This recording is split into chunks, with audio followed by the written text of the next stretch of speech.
Can you guys hear me now?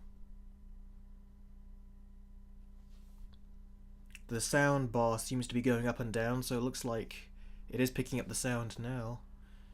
Can you guys hear me? The chat doesn't seem to be moving at all.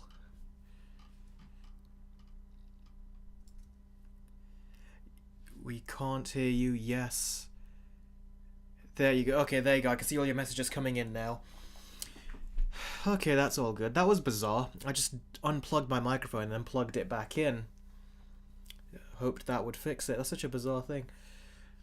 Technical problems. As good as tech gets, it still can be pretty shit as well. So, how's things all going with all of you guys? I Hate Anime says, what did you say before when the audio was muted? I was just saying hi to all of you, and I just said hi to Sento Fan, who said hello from Pakistan, and I was like, oh, hi. And then I also said, are you a new subscriber? If you are, hello. If you are an already existing subscriber, but either you haven't commented or you've changed your name, also hello. That's what I said. Also, I'm just gonna let you guys know something. Yesterday and today I've been in a great deal of pain. For some reason, do you know when it's like very cold weather, all of a sudden you get dry skin or something? I have already told you guys I have eczema, so that naturally happens to me. But do you know when you get like a dry layer of skin on top of your lip and a bit on your bottom lip, and then it's like if you stretch your lips too much, all of a sudden you'll start getting a bunch of cuts? I've basically got that, and I've got like 9 or 10 cuts on my top lip and about 1, 2, maybe 3 on my bottom lip. And man, has it just been absolutely painful. It's like even eating food has been painful. I've been eating less because of that. So yeah, that's been a right pain in the butt, to be honest. So yeah, excuse me if I start doing weird little gymnastics or stretches with my lips here, but damn. If I don't stretch it every now and then, it dries up, and then when it dries up, it just starts to hurt a lot. So I just keeping it stretched. Yeah, winter can be painful, so any drastic weather change, usually my skin has to readapt to it. So it's great to see all of you here. 55 of you watching right now, that's all cool. So we'll get to the story soon. Oh, Batman Videos, you decided to change your name again and you've created a new channel. Okay, what were you before then? Before you were Batman Videos, just so I can remember who you were. Because otherwise I'll be talking to you like you're a new viewer if I don't know what your name was prior. Ethan's Drawing says, how was your day today? My day has been good. It's been good, but like I said, just that dry stuff on the top of the lip, it's just been really... Definitely has been... I've just been in pain throughout the whole day, basically, and yesterday as well, and it was having trouble sleeping as well, so... Yeah, it's just something I'm going to deal with. Batman Fan and Adam Ahmed. Okay, then. That's what your name was before Batman Videos. Okay, cool. I'll try to remember that. Yeah, seriously. So, let's hope I forget about that as we're doing the stream. So, you guys know before we get to the story, I'll just say the rules as I normally do. You guys know the rules, which is... When I'm telling the stories, I'll glance at the chat, but... Okay, that's great, Saeed, that you're subscribed now. Yeah, King of the Monsters, at least it is not... At least you didn't get a cancer sore. I couldn't see the sore at the bottom. I thought you said at least you didn't get cancer. I thought that's what you were saying for a second. But yeah. Oh, look at that. We've got a... looks like a Streamlabs chat has come through. Let's quickly check on that, and then I'll give you guys the usual disclaimers that I always give before I get into the stories. So, £1.3 donation. It's from Yako the Volcanic Muto. Oh, great to see you again, buddy. Hey, Eric, how's your weekend? Mine was okay. Yeah, mine's been okay as well, although I've been very busy, so it's not really been an enjoyable weekend. I've just been very busy. Mine was okay. I celebrated my best friend's birthday yesterday. However, the past has been haunting me, and guilt's been wearing me down. But I did start on Shock 3 Twisted Worlds, which is a friend's movie, and it's done. Oh, that's great then. So whenever you get projects done, it usually always does kind of fill you with this feeling of fulfillment, like you've actually gotten something done. I have that feeling as well when I make my videos. So that's great. In terms of having guilt, I'm sorry to hear that, buddy. It depends what the guilt is for.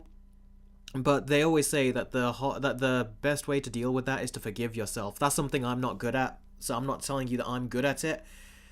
But I have tried it myself about a month ago on something that has been bugging me when I was younger, and it has helped. Oh yes, Rohan, you're right. I have not given the Streamlabs link in the comments here. Give me a second, I'll put it up. Probably that's why you guys weren't, normally I get a few of those at the beginning, probably that's why I didn't. So let me just pin it as well. Oh, thanks Jess, I appreciate that. I do hope I get better too.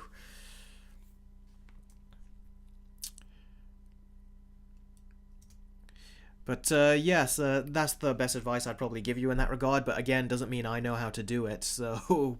But I've heard that's the best solution to things like that. The Doom Dynasty, that does sound good, Jess. Okay, now you guys know the drill. When I talk about the stories that we're going to cover, I'll glance at the chat, but I won't be answering any questions or anything like that. I will only read the odd comment if it relates to what I'm talking about, but I will be focusing on the story at hand, so this way I don't get distracted and I'll be as coherent as possible. And if you want to ask me any questions, the only questions I will answer is the super chats on YouTube and the Streamlabs chats. Those are the only ones I will immediately answer as soon as I get one of those in. So if you want your question answered immediately, that's what you need to do. But yeah, now that I've given you guys that heads up, also make sure that whenever you comment in the chat, make sure it relates to the story that we're talking about. So that way we can all stay focused. And then we'll have a Q&A at the end. Okay. George Phillips, we're getting a little bit ahead of ourselves there, but don't worry, we'll get to that. Alright, let me just organize these and then we'll get straight to the stories that we're going to be talking about.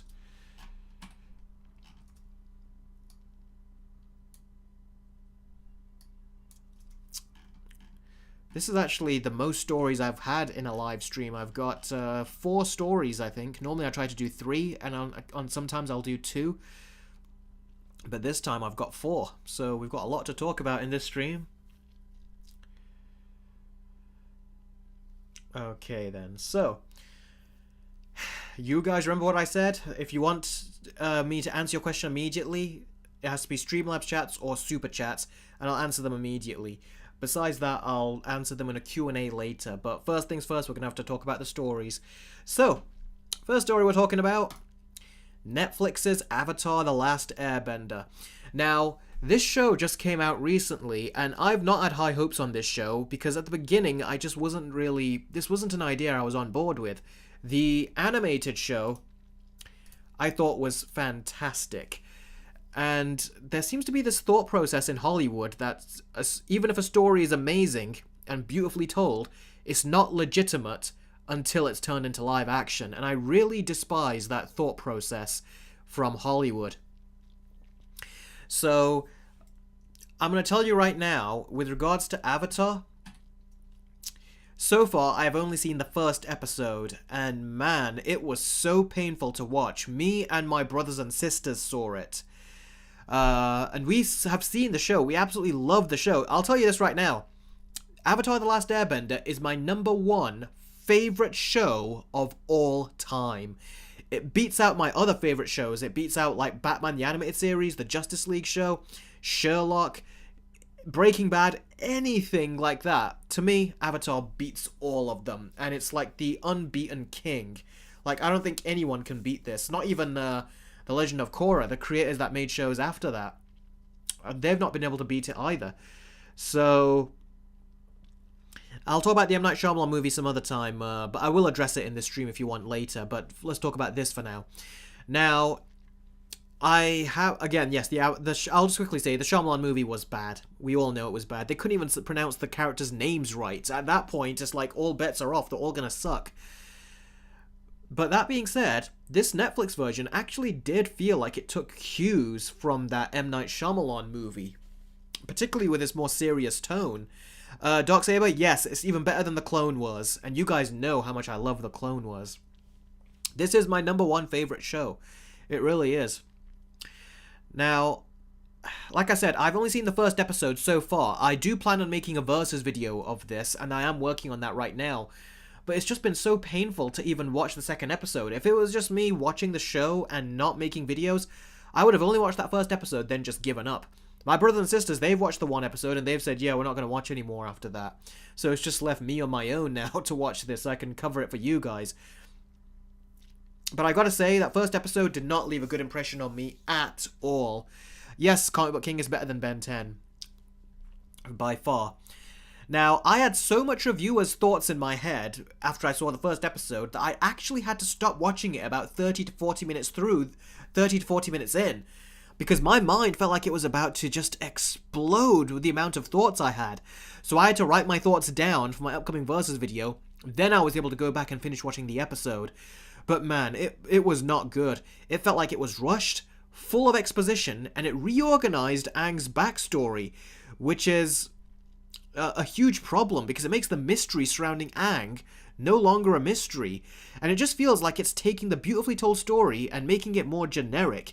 Even the dialogue and writing feels like a more generic Hollywood version of the story, and it's just soulless in comparison to the animated show. The first 2 minutes of Avatar had so much more personality than the whole first episode on Netflix that I just saw. So, yeah, seriously, I am baffled by how they were able to make it. You know, it's just... It was just a frustrating experience to watch how diluted they made it. It really cleared up why... I will say this. It really cleared up why the original creators of Avatar left the project. Because apparently they were not happy with what Netflix did. And them leaving it all makes sense now. Yes, Gregory, I just saw your question right now, so... Just to make sure you're caught up on the stream, yes, I'll answer your question right there. Yeah. I do see your question. Gran, yeah, Gran was done very badly. She was just there just to give, again, a bunch of exposition. And she took away the dialogue that Katara and Sokka had, and she just took it away, and she was the one saying all of it, but there was no personality behind it. Big Bash, no, I wouldn't say it was woke. At least not yet. I've not seen anything woke yet. It's just poorly written. Very poorly written. Even the dialogue and writing, like I said, feels a lot more like a generic Hollywood type of show. It's like the show feels like it thinks that it's being smarter and it's evolving the show and making it better and elevating it, but really it's just sucking it dry of its soul and its substance. It feels to me like a Disney live-action remake. That's what I first thought when I was watching it in the first 10-15 minutes. I was like, wow, this feels just like that. The memories I've had with the Disney remakes, it reminds me of those. So a big reason why I think this fails is not only because of the way they've restructured the story, but also because of just how dull the actors are. There's no chemistry with the actors, and they don't really feel like the characters from the show. They just feel like they wander around with blank expressions on their face, and there's just no personality to them. They don't scream a personality like they did in the first episode of the animated show. And like I said, it was just a frustrating experience to watch how much they diluted the original show. It really cleared up why the original creators of Avatar left the project. And I'm shocked that Netflix didn't allow the creators to make the show their way.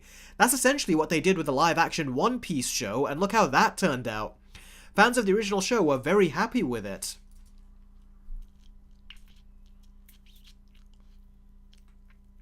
So if Netflix allowed the creators to make the show the way they wanted, we would probably be having a very different conversation right now.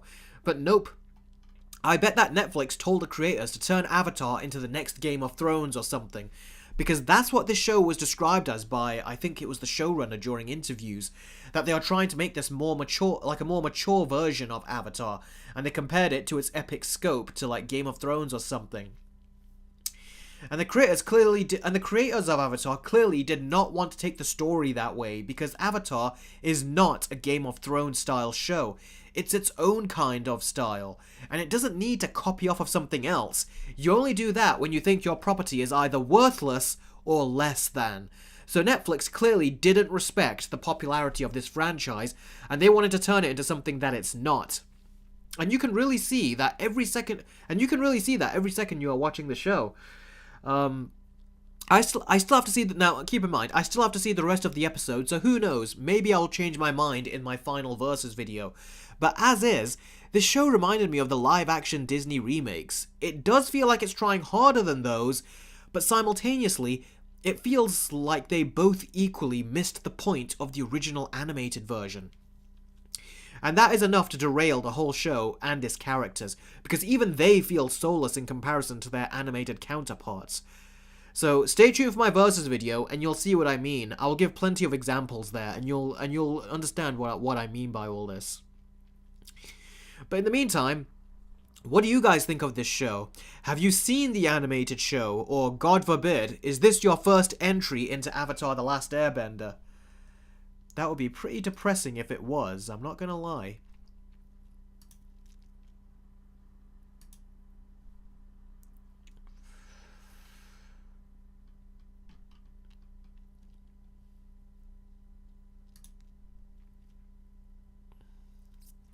Max Ford says, it's funny how Netflix Avatar has to show people burning in order to be mature while the original doesn't. Yeah, I actually didn't mind that. What I mind is that they're trying to say that we're the more mature version, but Avatar had a lot of body language and, like, you know, a lot of character and emotion was given through facial expressions. You guys know that's some of my favorite type of filmmaking, which is why I love Matt Reeves as a director with his Apes movies and his Batman movies. He's very good with that. So that's one of the things that I loved about Avatar. It's very complex with its themes, and it treats the audience with respect. It doesn't treat the audience like they're just stupid. But with this Avatar The Last Airbender show, they explain everything. Like, there's no nuance, there's no reading between the lines. They have to literally explain every single minute little detail to you. There's no show, don't tell. Here, all it is just tell. Gregory says it reminds me of the live-action remakes, like the really bad ones, Jungle Book being one of my least favourites. Jungle Book to me is actually the one that I thought was okay, but I've not got a connection to the original animated movie. In fact, I've not even seen the original animated Jungle Book, so that's why, for me, I've not had as much of a reaction to it.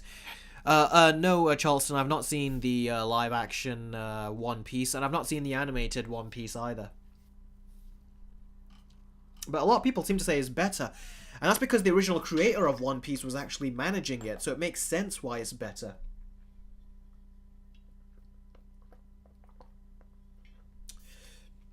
Hey, King K.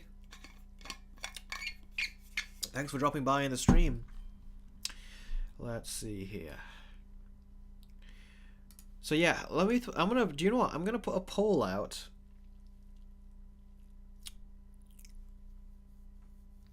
You're Tearing Me Apart says, loved the animated show, hated the Shyamalan movie, haven't seen the Netflix show yet.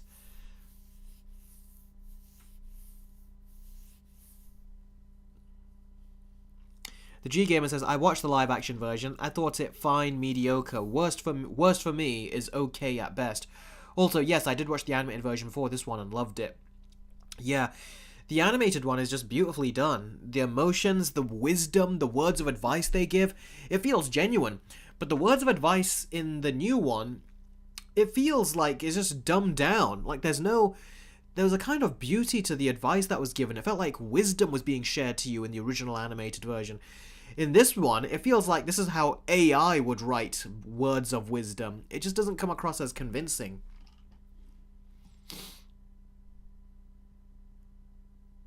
No problem, Lenny. I'm glad I'm able to help you during those difficult times via my content. That is a great thing to hear. I really appreciate that. Key Wayne says, I personally enjoy this live action show.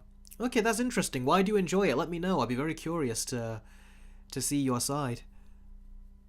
Bill Cipher says, I'm starting to lose hope for society. Well, there's other things going on in society that makes me lose hope for it, not a bad adaptation of The Last Airbender. Yeah. Again, Jacob says, imagine the script was actually written by AI. Yeah, I wouldn't be surprised if they did actually have it done by AI, because some of these things I'm like, how could you screw this up? It was just, you had to basically just do a copy and paste, but you screwed up some very basic things.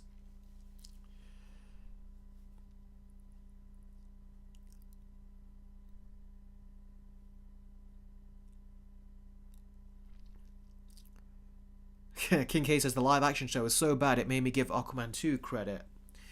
It just has no personality, the new show. It's like they tried to make it darker, but I really think you can't make Avatar darker. I think they designed it with that tone in mind that the original show had, and trying to make it darker, you can make it probably a bit darker, but the way they're trying to go, like, much darker, I don't think it fits for this, because the characters just get way too serious, and when they get so serious, they don't feel like the characters that had so much personality in the animated show. They feel a lot like much lesser characters, if you ask me.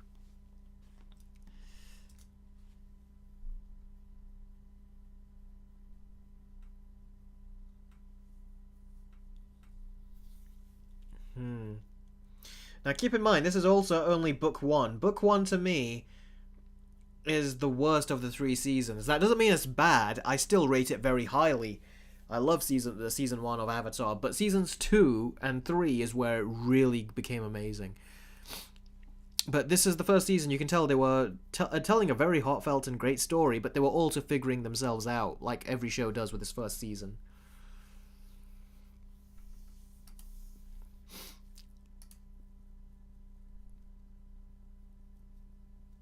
Big Bash says, how is Sokka in the show? Sokka, I'd say, is the best one. I don't think he's executed well, like, great so far. Because, again, it's not the actor's fault, it's the writing's fault. They're not giving the three characters, they don't have any time to really react in this show. It's like there's just a lot of exposition that they're giving each other. So the chemistry is just not there.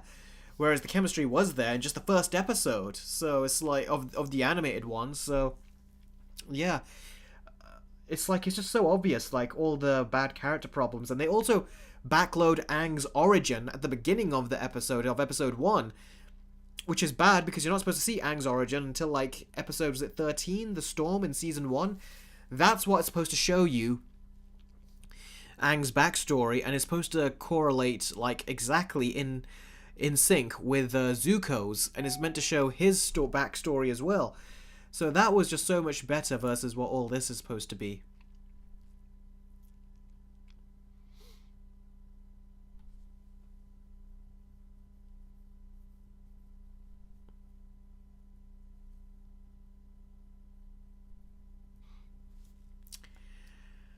Yako, I just got your message. I had a brief skim of it. I'll read it later and respond to it after the stream. Yeah, they did remove his sexism. Don't worry, in the Versus video, I will talk about that. Bloody... Like, whenever it comes to, like, exaggerating the sexism of a male character to make him look like a sexist pig that has no redeemable qualities, they'll be fine with that. But when a character like Sokka, who actually improves and learns that he was wrong in being the sexist character that he was, it shows that he learned from it and he wanted to get better, and he even humbled himself and asked Suki to teach him. And it's like, all of a sudden, that's where Hollywood draws the line, says, yeah, we can do that where guys look like a-holes, but we can't do this where they learn to be better. It's like, that just pretty much says it all right there, what they're looking to do. They're looking to pander whenever they have guys that are a-holes in movies to women.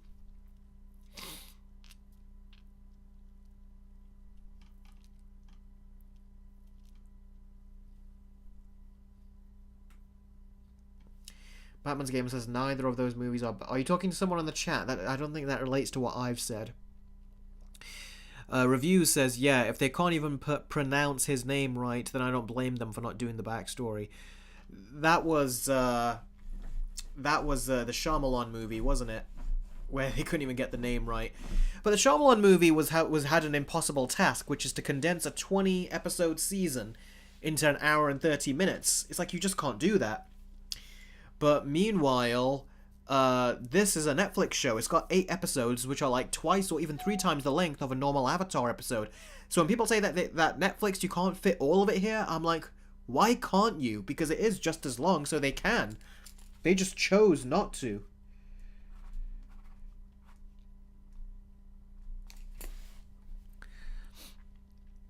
You're tearing me apart, Lisa says, you know what? I'll get my friends to watch the Netflix show while taking shots of cactus juice. Then we'll at least have some fun, even if the show sucks. Yeah, maybe then you will. Looks like we've got another super... What was it? A Streamlabs chat. Let's take a look.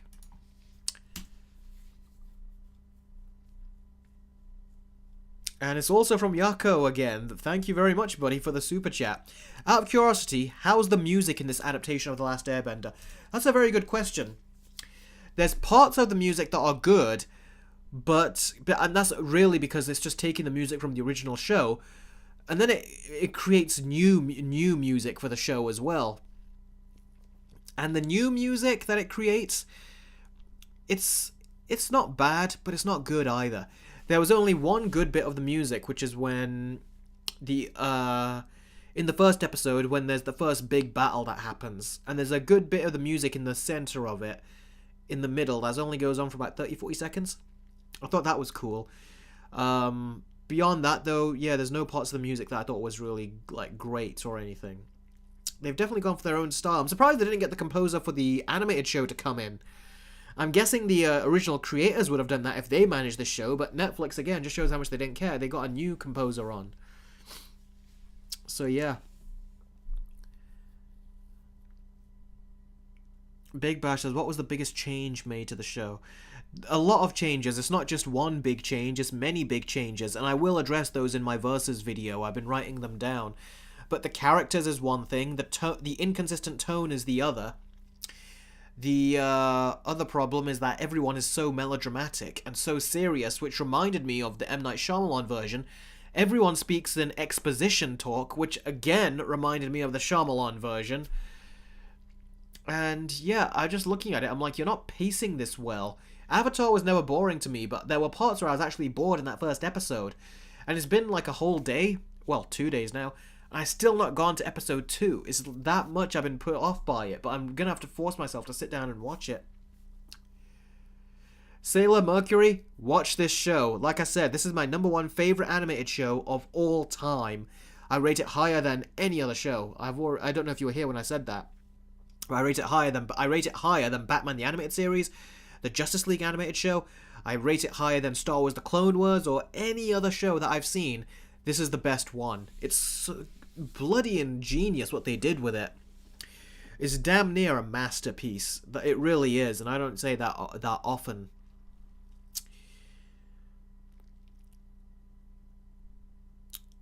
Alec Barton says, Netflix finished Nimona. What is your thoughts on that? The last Blue Sky film. I've not seen it. The animation just really put me off. It looked like it was unfinished. And I think it just really kind of bothered me. Let's see. Pizza Man says, good thing I don't watch live action anime or things that look like that. Yeah, exactly. It is going to be a shame if people watch this as like their introduction to the show, because it is a very different show the way they've done it. And they've copied all the major plot points of the Avatar show from what I can tell. But they've just not presented it in a good way or structured it in a good way. So yeah, that's a problem, that is. Okay, so unless anyone has anything else to say about it, we're going to move on to the next story. So, do you guys have anything else to say about it before we move on? Actually, I forgot. I wanted to start a poll, so let's do that poll first.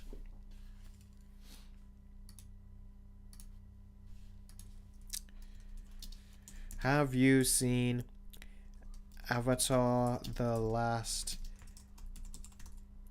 Airbender? Have you seen the Avatar The Last Airbender animated show? And you can, the answers are yes, no, and third option will be I will at some point. And we'll do one more option, which is never.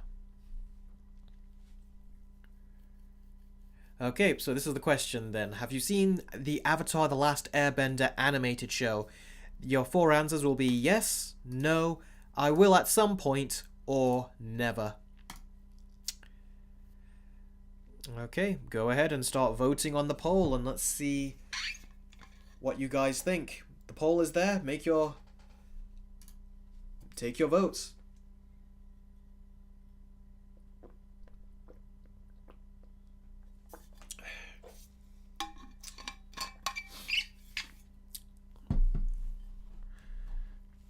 Yeah, goodbye, you're tearing me apart. Thanks for dropping by in the stream. Aritra says, I'm 4 episodes into the live-action show, and it's pretty boring so far. Yeah, that's the thing that really kind of puts me off. That it does look very boring. So yeah, you guys can continue putting your votes in there, and then I'll take a look at that later on. Yeah, Season 2 was great. Saeed says, I couldn't finish Episode 2. Batman's Gamer says I won't watch it because it's not my place of interest.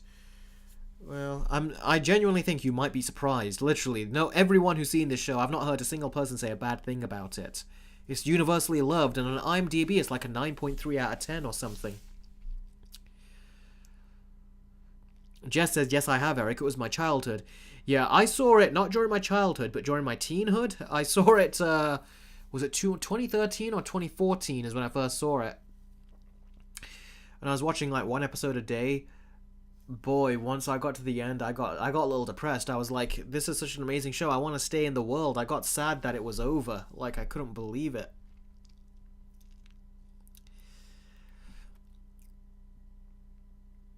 Darksaber says, I haven't seen any anime shows at all. That's the thing about Avatar. It's not really an anime show. It's inspired by anime, but it's really a Western animated show. So if you've watched anything like on Cartoon Network or anything, any kind of animated show here in the West, it's basically that mixed with anime influences. But it's definitely more American animation than it is anime. But it takes a lot of, like I said, influences. Yes, I do, Big Bash, remember those. That was a bloody creepy idea. And as I was watching the show, I was wondering, I mean, don't we have blood in our bodies? So water in our bodies, so couldn't you use that? And then when they talked about it, I was like, wow, they actually went there. I'm surprised. Well, King K has done a £2 super chat. Thank you very much for that, buddy. Let's see. Infinity War or Zack Snyder's Justice League? Ooh, that's a very good question. Right now, off the top of my head, because I've not really given this much thought, I'll say Infinity War.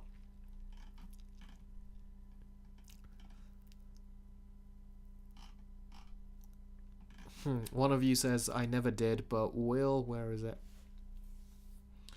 Well, that's great, Batman's Gamer. I hope you enjoyed the Daredevil show. And yes, Avatar, I think, is better than Daredevil as well. Eric, I'm better, says, I never did, but will. Yeah, make sure you do, and don't watch the live-action one. It'll just ruin it for you. Oh, yeah, The Great Divide. That wasn't a great episode, only because of the very end of the episode, but it was still a good episode. It's just the last, like, 5 seconds where they did something which didn't really hit well with certain people. Some people will look past it. Some people weren't. It's on your Netflix watch list. I hope that's the animated version on your watch list, Arathorn, because, yeah, that's a must-watch. Okay, I'm going to close the poll now. So, I'll give you about 30 seconds to continue putting your votes in. And then we'll end the poll and look back at the results. There's 70 of you, so let's see if you can get 70 votes in here.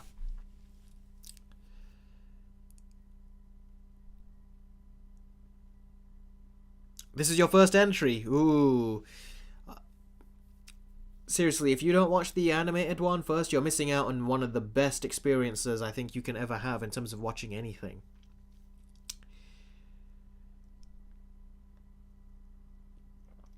Charleston says, my top 3 favourite TV shows are Daredevil, Cobra Kai, and Breaking Bad. Cool. What episode of Avatar is my favourite? The final four-parter. It was absolutely amazing, and they actually brought in a real orchestra to do the music in the big epic climax. Really, it was amazing. The fact they were able to pull that off with Avatar, a show that was on Nickelodeon, just blows my mind what they were able to accomplish. It was truly special and amazing.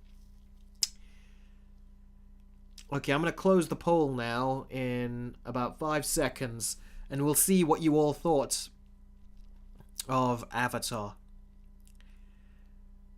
Okay, so... Okay, let's close the poll.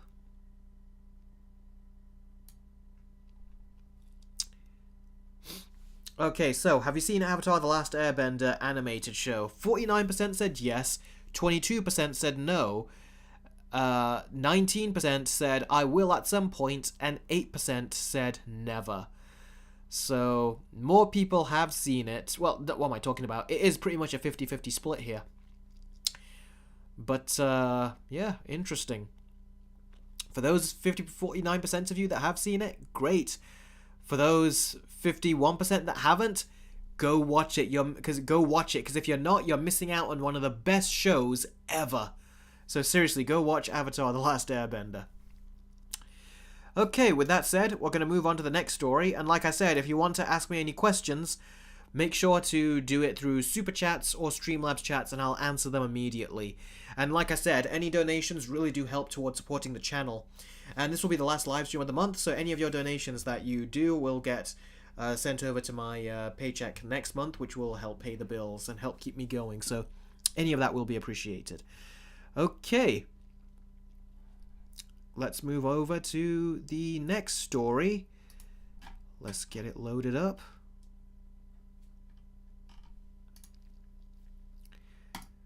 Joker 2. Now, there's an interesting little story that's come out about Joker. Oh, hi Fireboy, great to see you here on the stream. Oh yeah, I did like the Ember Island players, Jess. I really did. That was fun to me.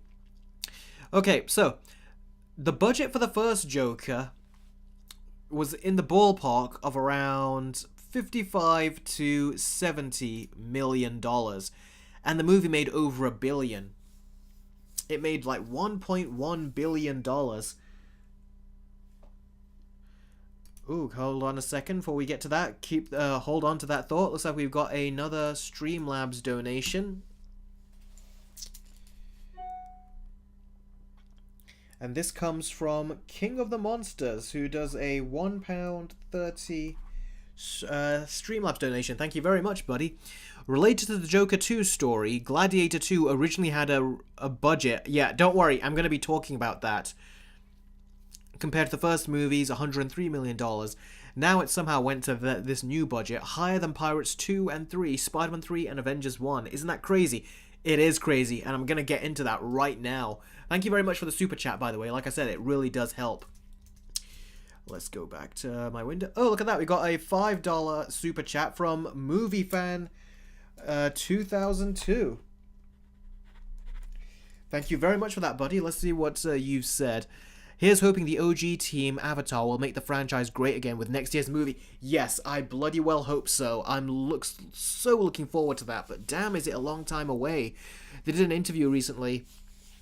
I think it was with Dante Bosco, who does the voice of Zuko, and he said, don't worry. He says that, don't worry, we're working on it. It's just we haven't really got much to show right now because they said animation takes a very long time. So, yeah.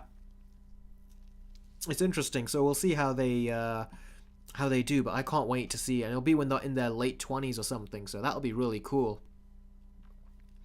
Okay, let's get back to the story. Now, the first Joker, like I said, was in the ballpark of $55 to $70 million. Those are the numbers that keep being thrown around. And now we have found that the budget for this... And now we found out that the budget for the sequel, Joker 2, has actually... We heard that Joker 2 was going to have a budget of like $150 million. That's originally what we heard, something like that. So it'll be a bigger budget. But just recently, with the Warner Brothers investors call, we found out that the actual budget for Joker somehow has just ballooned up to $200 million. I mean, look at these two numbers. How does the first Joker go from 55 to 70 million and then jump up to 200 million?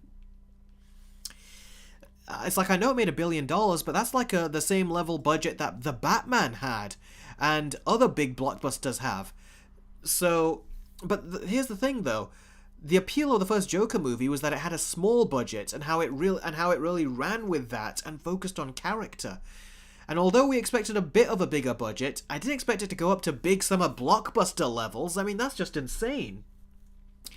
How the heck did that even happen? They were so efficient with that first movie and its budget, and for them to have the big budget and for them to have that modest budget get so big just makes no sense to me. And this is not the only time this drastic increase in budget has happened. I mean, we even recently heard that the Gladiator 2 movie that is coming out, somehow it went up from its original $165 million budget to $310 million. I mean, seriously, what is going on? These studios are really screwing up with the amount of money they're throwing at these movies, and they usually don't end up looking that expensive in the end. I mean, I have no doubt that Joker 2 is going to look great, but will it look like it cost $200 million? Now, from what I hear, a chunk of that bigger budget is down to the salaries increasing for Joker. Joaquin Phoenix is getting paid $20 million, Lady Gaga is getting paid around $13 million, and Todd Phillips, I don't know how much he's getting, but I would assume it's about $10 to $15 million or something like that. So that's approximately about $50 million in wages right there. So if that's the case, is the movie's budget $150 million? Because that is more acceptable. But damn, in terms of optics, it does not look good that the movie cost $200 million. And that means that they need the movie to make around $600 to $700 million worldwide minimum for it to break even. So yeah, that is very strange for a movie that was done so cheap to end up being so expensive.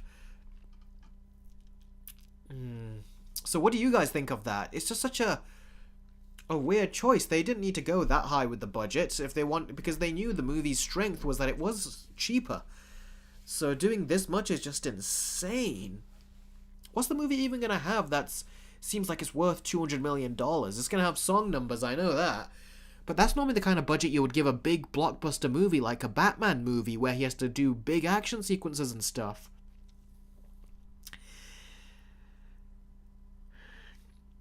Who knows, Sailor Mercury? It might make a billion. Sailor Mercury says Joker 2 will not make $1 billion, but it might. Who knows? The G Gamer says, I think Joker 2 will probably make 800 to 900 million, maybe 1 billion. Yeah, I don't think it's going to do as well in terms of budget, because that first movie felt more like it was a pop cultural thing that had kind of like, really blown up. But now, I don't know if it would do that well. That well, like the 1.1 billion it made, or was it 1.2? I can't even remember now, but it's such a crazy amount.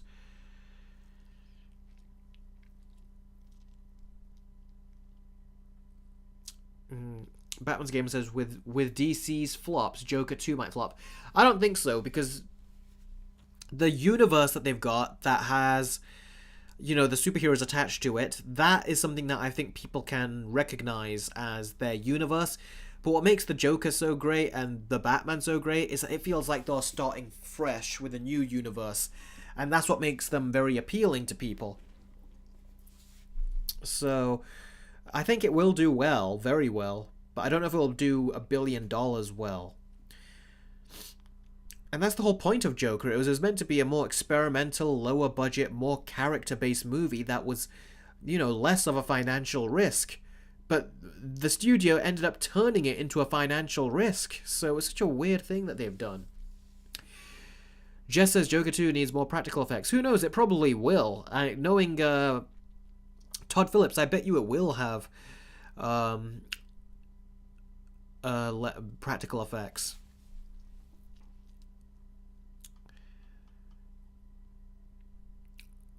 Joker was supposed to be a standalone movie, wasn't it? Yes, it was, the G Gamer, but they're making a sequel of that standalone movie because it ended up being so popular. And someone was asking, I think it was on Threads, or was it? I think it was Threads, not Twitter, but Threads, where someone asked Todd Phillips, when are we going to expect a trailer? And Todd Phillips says, I've been getting this question a lot. The movie's not coming out for a while, so we probably won't get the first trailer until mid-April, is what he said. So that makes sense if you look at the release schedules and how they're going to space out the trailers. So I'm looking forward to seeing what that trailer will look like. So yeah. Sailor Mercury says, movies need to learn to budget better. No movie should be over $100 million, especially a Joker movie. Yeah, I agree. I mean, 150 million sounded interesting to me, but once you add those salaries up, it gets to 200, it sounds less impressive. It just sounds like it's being completely over budgeted at that point. So yeah, they should have maybe budgeted 100 million and then told Todd Phillips work within that, because he worked within 55 to 70 million. I don't see why he can't work within 100 million for a sequel. That's a big improvement. So yeah, it should do better. So what do you guys think of this insane budget situation with Joker? I mean, seriously, $200 million when the first one was 55 to 70. It's a financial risk now, Joker 2. Joker 1 was such a low financial risk because of it had such a low budget. But leave it to Warner Brothers to overspend on this.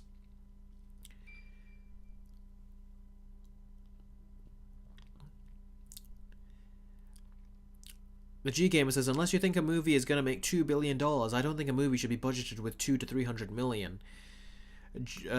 Yeah, I don't disagree with that. Batman's Gamer, Joker 2 should have been a budget of only 125 million. Yeah, 100 to 125, yeah. Something like that, as opposed to what they ended up doing. Seriously, that's insane. The Time Shadow, I have not seen Madam Web yet, but I will say, I have taken on board what you asked me last time about commission-based videos. I've not announced it yet on my main on my channel, but I've already put it through on my Patreon. So if you're interested in that, go ahead and take a look. I've taken your advice on board. That's why I did it. And I've already got one person, Gregory, who's been on this live stream before, who has already requested a versus video from me in the last live stream. So yeah, go ahead, take a look. And yeah, if you're interested, I will consider doing one. If you want to do it now, whenever, it's your choice. And once people take those spots up, once they're gone, they're gone. So remember to get in there while you can, because once I start advertising it to people, if other people want to start requesting videos from me, they might not be able to if all the spots are taken up. So you got to keep that in mind.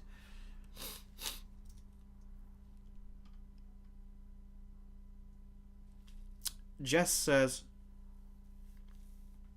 that's great, The Time Shadow. I'd like to know what you think too, so be sure to let me know. Jess says, Eric, please, what Madam Web is better than the Marvels, please? I still haven't seen Madam Web yet, so I can't give you that answer. Spirit Hero says, I'm still bitter about Coyote vs. Acme. So am I. And I also read something where I think someone leaked the ending. And I heard it, I was like, wow, that is actually very smart if that really is the ending of the movie. I won't tell you, because I don't know if the movie will end up getting released, but if it does, it's something I wish I did not hear. That being said, if it doesn't come out, then it is a good thing I read it.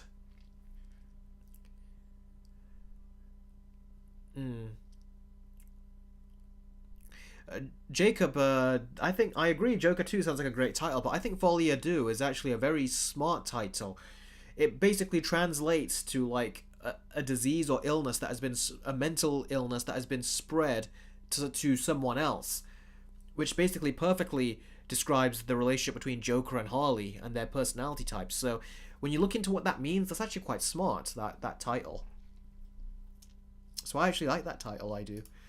But I think most majority of people are going to just be ending up calling it Joker 2. So, yeah, don't worry about that. People will still just be calling it Joker 2.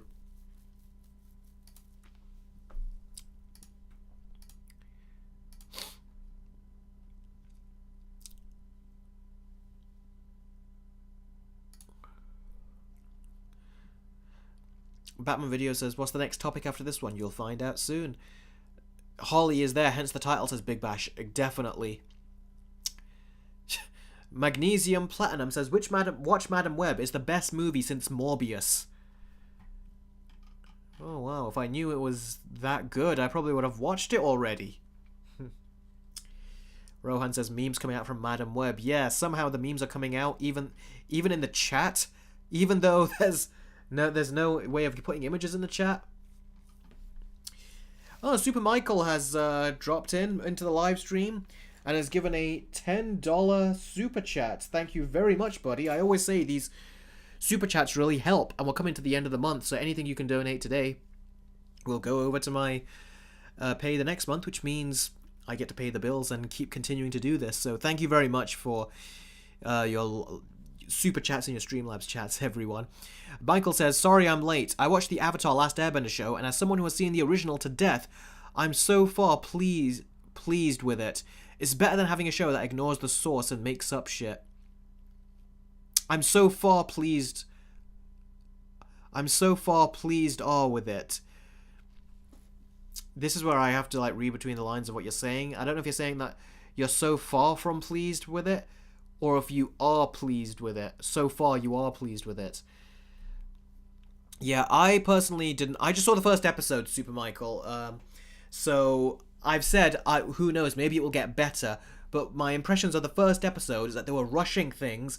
The heart between the characters and the emotions was not really there. It was a lot of exposition, which is what was in the M. Night Shyamalan movie, where the characters were just giving exposition, and there was no real chemistry with them. And they also restructured Aang's story, which has basically shot them in the foot for when they talk about Zuko's backstory later.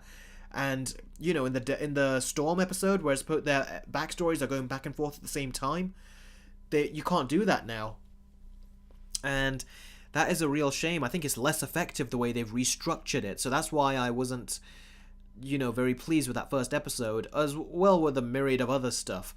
I think the effects in this show, they range from really good to mid to bad to just downright fan-made. I don't think I've ever seen anything that has this level of inconsistent effects that keep ranging like all over the place. It's very bizarre. But it keeps pulling you out. Usually they can do all these effects and these big things in animation and you don't give it any thought. You're just able to fully enjoy it because it's animated. But with CGI, your mind just spots when something looks great and when it looks fake and when it looks fan-made.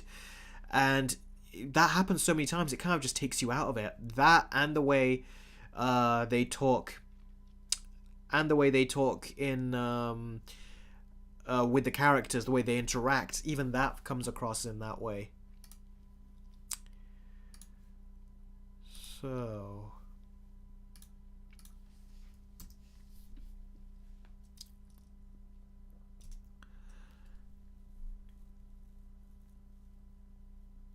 Jess says, hey Eric, what is the music you used for Thor 4 in your top 5 worst movies of 2022? I can't even remember what music I used. I'll have to go back and take a look. So okay, next story. We're going to go into the next story now, everyone. So unless you have anything else you want to say about Joker and his budget and the budget for Gladiator being so high.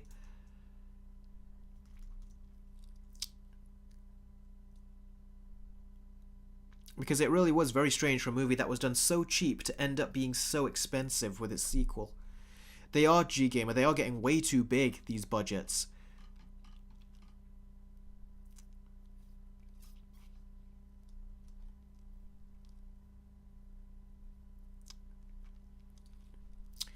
Jess says, Eric, please don't defend Joker 2, the musical. It's so bad that it makes Morbius and the Ghostbusters remake look awesome. No, it doesn't. I'm sorry, buddy, but I gotta disagree with you there. Look, I don't like musicals. I'll tell you right now, I'm not a fan of musicals. The only musicals I like are the ones from, say, the old Disney movies. Whenever they do it, it makes sense. And also, like Willy Wonka and the Chocolate Factory. You know, the classic types like that. Those I like, but I'm not into modern-day musicals and everything. So trust me, if anyone should feel like, oh no, a musical, it should be me. But I don't feel that way. If anything, I'm actually feeling like, oh, that's interesting. Like, if you're going to experiment in a movie an Elseworld Joker movie makes sense to do it. And I trust they wouldn't make that decision unless they had a creative reason for it. So I'm going to cut them some slack and see what they do. But my guess is that they're not going to make it a musical all the way through. And the cinematographer recently even said it's not a musical all the way through. It's got musical scenes in it, just like the first movie had dancing scenes in it. You know, when Joaquin Phoenix would dance. So it shouldn't be as bad as you think. Even if it is as bad as you think with musical all the way through, it still won't make Morbius better and the 2016 Ghostbusters better. Super Michael has given another super chat. Thank you very much, buddy. That's a $5 super chat from Super Michael. He says, as for Joker, as long as they stick the landing, I don't care how much it costs. Yeah, me neither. But I kind of do at the same time, because these studios, I keep talking about how movies are not making much money in the theaters anymore. And a big reason for that is because they just keep overspending. So if these movies are underperforming and not performing as much as they want it to, then it's like the answer is simple. Just lower your bloody budgets. I mean, the Godzilla -1 movie was an embarrassment to the whole of Hollywood that they were able to make it look so good for a budget that wasn't even 15 million. Apparently it was only 10 million. So they really need to do better, Hollywood. They're just, I don't know why. I don't think that costs have inflated that much that they will spend like over 300 million for Gladiator 2 and 200 million for Joker.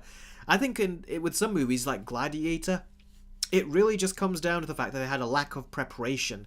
They just want these movies shot so quickly, and then they find out that there's problems once they've shot it, and then they need to go do reshoots, they need to do rewrites, all that stuff. And it's like, well, that wouldn't have been a problem if you just took your time. You know, Marvel is guilty of this.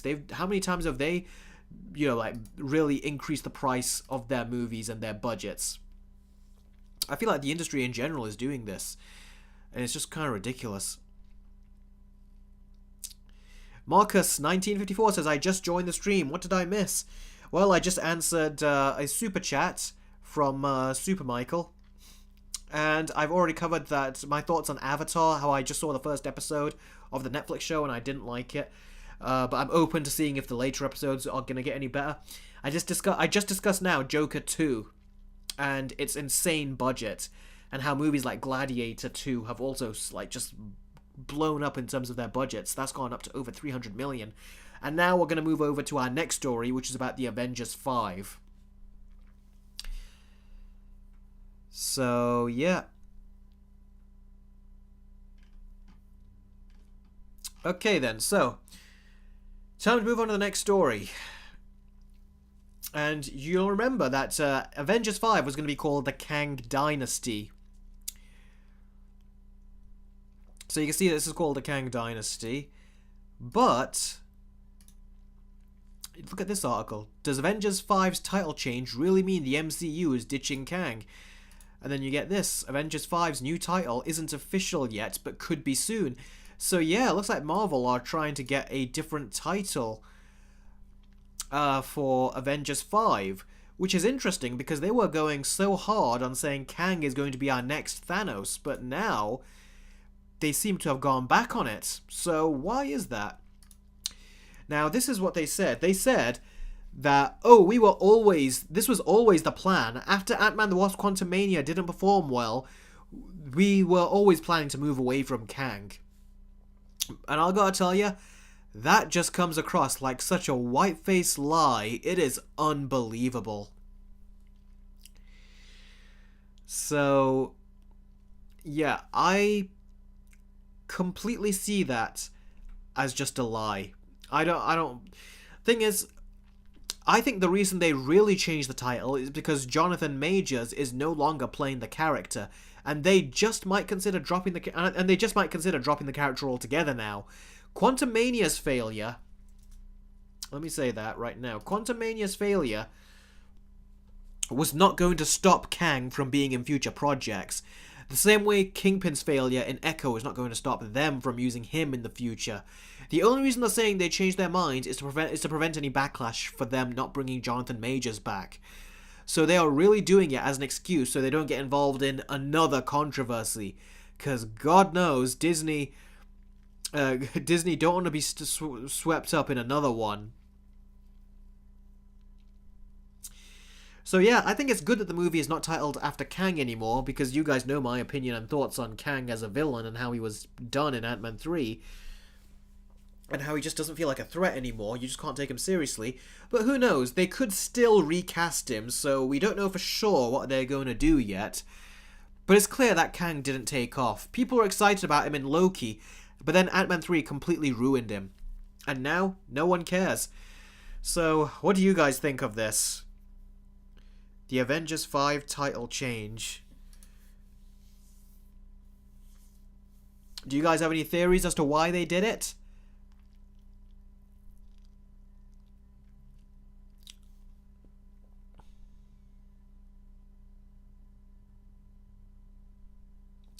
Sandman 2000 says, hot take, Black Panther should have been recast too. That's not really a hot take. A lot of people have actually been saying that.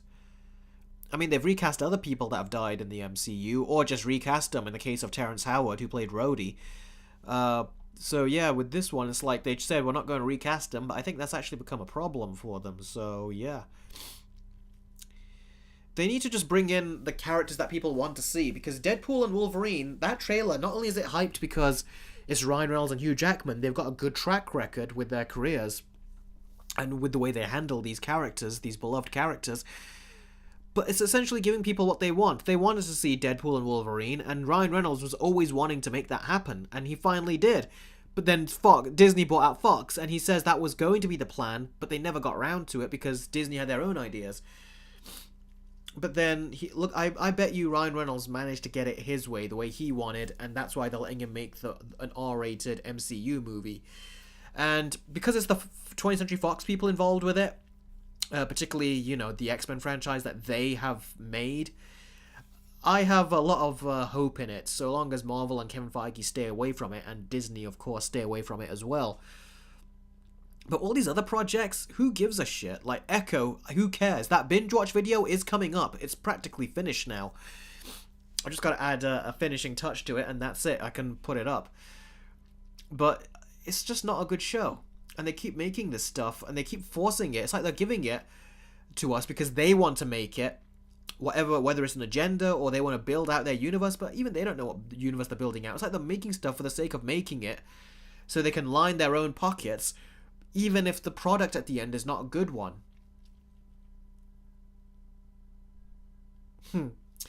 Eric says, make a Captain Eric kills the MCU film. That would be funny, wouldn't it? There are some rumors going around that Deadpool is not going to kill the MCU in this, but that he might kill some characters in the MCU, you know, as part of the restructuring that they want to do. So we'll see what happens. We'll see if they do end up killing, because that's what some people are saying. Kill the other Fox characters like Ben Affleck's Daredevil and Jennifer Garner's Elektra. But I'm like, that's kind of pointless. Why would you want to kill them? If you want to kill any character, kill characters that make sense. Like a bunch of the spare characters that are in the MCU Phase 4 and 5. Kill a bunch of them off. We'll be far better for it.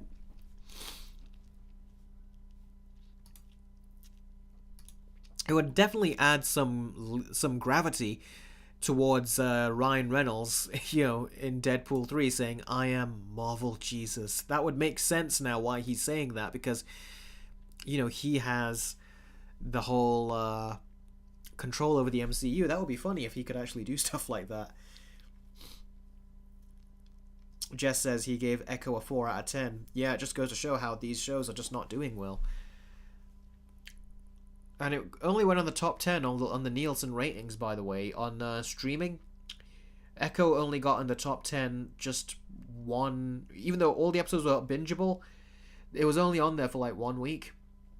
Next week, dropped out of the top 10 altogether. Couldn't be seen. Skyfalled. Yeah, Captain Eric is aboard the ship. The G-Gamer says, I like how Deadpool reacted to the Avengers and the TVA. Yeah, but some people were like doing memes online and stuff and saying... This is what he really should have seen, was not the old Avengers that we got in phases 1, 2, and 3.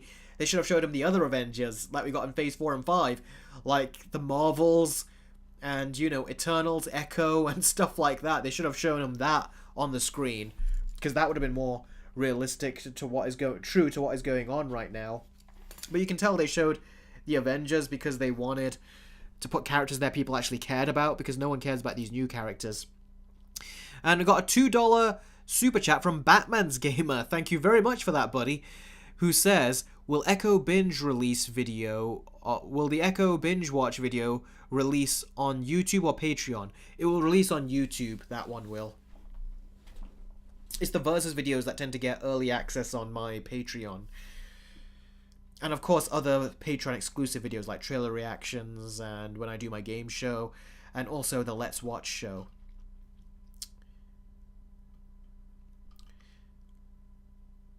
Batman's Gamer says the super chats are messing me up on the typing. That's an interesting thing. It's like it should be not messed you up on the typing. I don't know how it is. Might be a glitch with YouTube or something.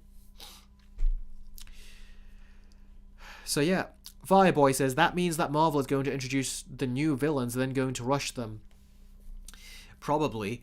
Jacob says this won't be the first time Marvel ditched a villain, remember? Remember when they teased Leader in The Incredible Hulk and he never made an appearance in the MCU? Yeah, he never did make an appearance in the MCU ever again. The guy that helped him, Bruce Banner, and had a couple drops of blood go on his head. Yeah, nothing did come of that. Rumor I've heard is that they might do that. They were going to. I don't know if they've scrapped it or not because they're rewriting Captain America Brave New World. But I heard apparently he was supposed to be in Captain America Brave New World. I haven't reviewed anything on the game content yet on Patreon, Big Bash. But I will. It's just that I've got a lot of other videos that I'm catching up on. So, yeah. But I will. I'm going to definitely try to discuss gaming on there. So there'll be another side to my Patreon that you guys can go see. Comic Book King says, how would Captain Eric kill Captain Marvel? Lol. I don't know. Maybe just kill her in the same way that the black Captain Marvel got killed off in Multiverse of Madness, where a big statue just fell on her and somehow it killed her. I would just do that. Darksaber said, I just got an ad from Ryan Reynolds.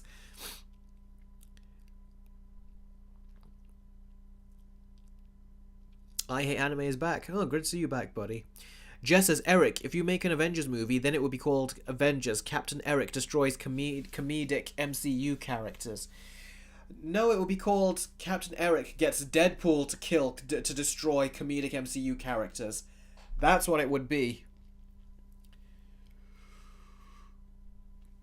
The G Gamer says, what X-Men movie got you into X-Men? For me, it was Days of Future Past. For me, it was the first X-Men movie. One made in the year 2000. Yeah, Center Fan, I saw that. That was very funny. I enjoyed that. Let's see if there's any Streamlabs chats that have been dropped in, and then I'll move on to my next story, the next final story.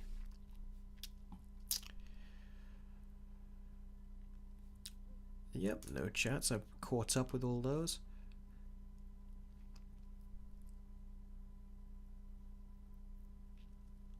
Yeah, Big Bash, common sense is actually a skill at this point. Okay.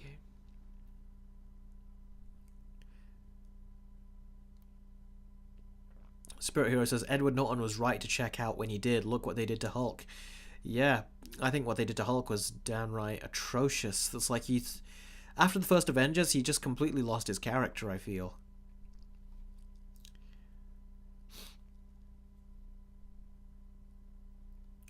George Phillips says, I never really liked the first X-Men. I prefer X-Men 2. I love the first one with how it almost feels like a bit of a kind of like a horror movie. Like, it was always a bit disturbing and unnerving. Even Mystique looked scariest in that one with the way that they lit her up.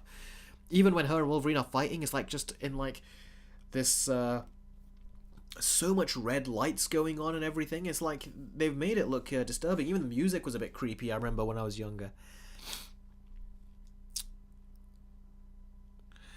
Charleston, yeah, in terms of doing that Versus video that I said I wanted to do with Dark Phoenix and the X-Men The Last Stand, the reason I wanted to make it was because I had so much ideas in my head with how I could sync the music from both movies into the Versus video. But shortly after I made that announcement, the copyright system got so much more sensitive on YouTube to where I couldn't use background music like that anymore. And then it kind of just took away my motivation and just my desire to make that video, because I was like, alright, what music can I use now? That's the big reason why I kind of felt a bit put down by that.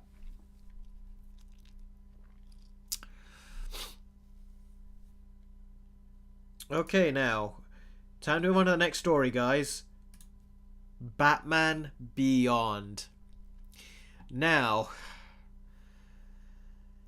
there's a bit of a story about this movie, but for those of you that don't know, Batman Beyond is about Terry McGinnis, who plays the new Batman.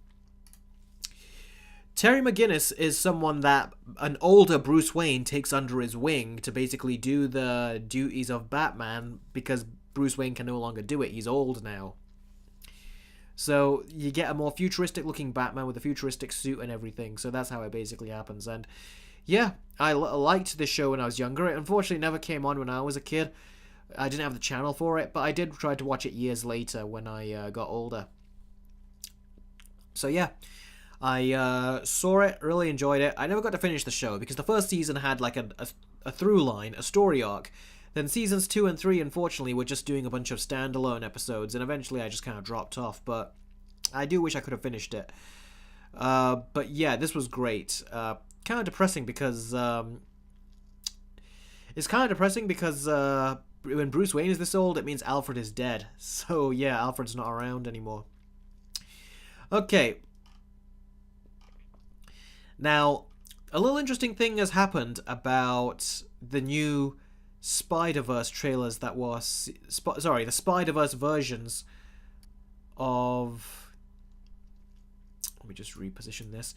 So, basically what has happened is that the concept artist for Across the Spider-Verse and Into the Spider-Verse has decided to...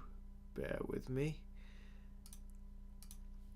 Has decided to release some concept art of a Batman Beyond movie that they wanted to make.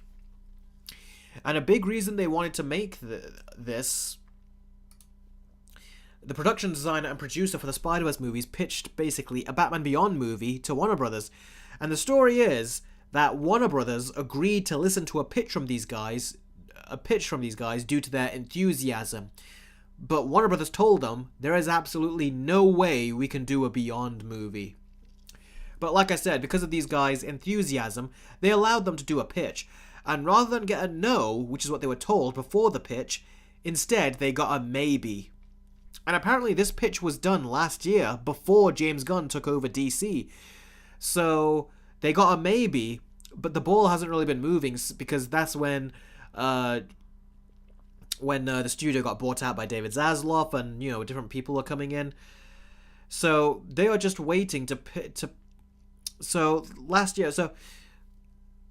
basically these guys, they are just waiting to pitch the movie to the new people in charge, and they want to pitch it to James Gunn. They've said they've been working their way up to try and pitch it to him. And seeing the amount of stuff James Gunn is reportedly interested in making movies of, the Batman Beyond one sounds like something he would say yes to. I mean, it honestly sounds better than all his animated movies that he's trying to make for the DCU. So I don't see why he would say no to this, especially seeing as James Gunn loves the Spider-Verse films. No, it'll be animation reviews. It will be animation like the Spider-Verse movies. Because those production designers and producers have said they wanted to do a Batman Beyond movie. But anyway, since they have not been able to get a meeting with James Gunn yet, they decided to put some concept art images on the internet in the hopes that James Gunn will see it, as well as the public who will want it enough to wish it into existence. And they put these images out in an attempt to get the project off the ground quicker. So far we haven't got any word yet as to whether their attempt has worked, but we'll see. It's probably tricky to get it done right now, as James Gunn is getting ready to shoot Superman Legacy any day now. So it might take a while, unless he finds a way to squeeze in some time with this movie. Unless he finds a way to squeeze in some time with this movie and the structuring of the rest of the DCU. So he's got his plate full right now. As for me, I would be very interested to see a Batman Beyond animated movie. It can be done with a $90 million budget. It can be done with a $90 million budget or just above that, like the Spider-Verse movies, and it would be a very interesting watch. But here's the thing. They want to pitch the movie to James Gunn, but even if James Gunn says yes, that doesn't mean that David Zaslav won't just treat the movie as a tax write-off once it's done. So, whether they get that meeting or not, I don't think this movie will pan out in the end. We'll see what happens in the end, but as of right now, until David Zaslav sells Warner Brothers, no project is guaranteed to release. That's just kind of the way things are. And if you look at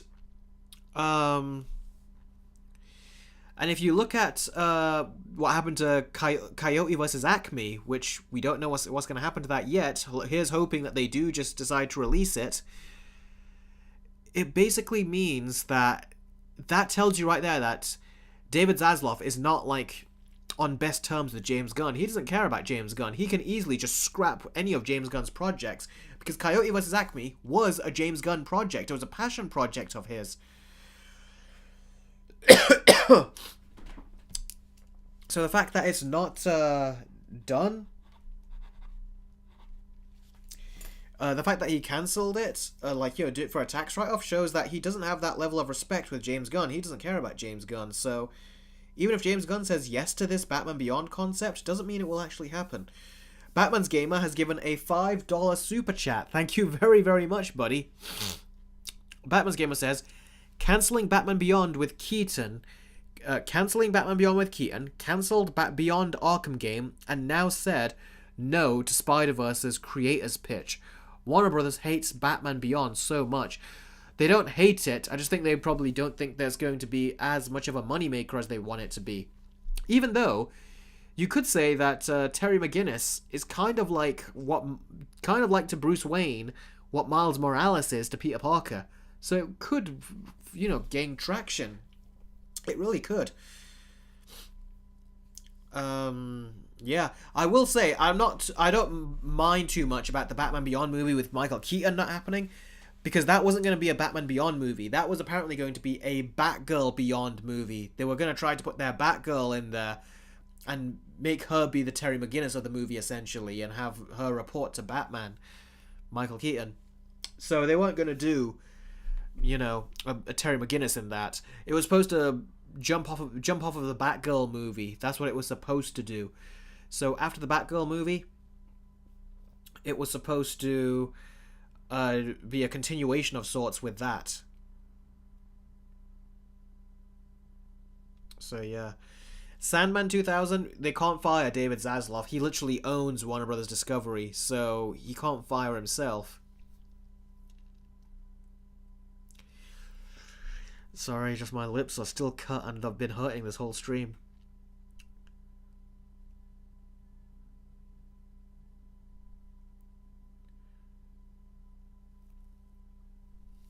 We should all be the writers of the next Avengers movies. Well, clearly, the writers they have are not professional types. They don't seem to be doing a good job. So yeah, maybe we should at this point. Yeah, don't worry, Spirit Hero. You weren't gone for that long. Patrick Stahl says, did you know they're making a Jurassic League animated movie? I have. So when I said that James Gunn is making a bunch of DCU animated movies that I don't care about, that's one of the ones I was referring to. So I was saying that he should say yes to something like this. If he said yes to Jurassic League, I mean, seriously, that's kind of stupid, that is. Big Bash, I've got a dry, layer on top, which has got, about a bunch of cuts all over it. And anytime I stretch my lips out, it's just ripping my skin and, stretching the cuts out. It happens during the winter sometimes. It's been hurting me all day yesterday, and it's been hurting me today too, and even during the stream. I can't even eat properly, because if I do open my mouth too wide, the cuts are stretching out. So yeah, it's annoying. Alpha says, Eric, you finally made 100 Patreons. Will you do the How to Train Your Dragon Versus video soon? That's not 100 patrons. For some reason, Patreon, I don't know why they've done this, because I left the number public so you guys could see it, but they've seemed to merge patrons, who are paying members, and members, who are people that just subscribe to my Patreon just to get updates as to when I do a new post. That's what they've done. They've merged those two numbers. So it's not really the number that you saw. It's a lower number. I've got the actual number if I go over to my Patreon. The actual number of paid people on Patreon right now is 57. So that number is going up, but it's not on the level that it is. However, I have got a 3-way versus video commission option on my Patreon, and I have put that, you guys can look, I put it in the description of that Patreon perk. I've said that if anyone does go for that, if they want the How to Train Your Dragon versus video, the 3-way How to Train Your Dragon versus video early, and they want to pay for that, that is totally an option I will do for commission-based reviews. So, yeah. If that's what you want to do, that is an option there. If not, then it's okay. Just wait until the Patreon numbers goes to 100, then I'll make the video. Like I said, I'll be making it the way I've always wanted to, so it will not be a monetized video. This way I can hopefully get it released and it won't say you can't upload it and all that kind of stuff. So, yeah.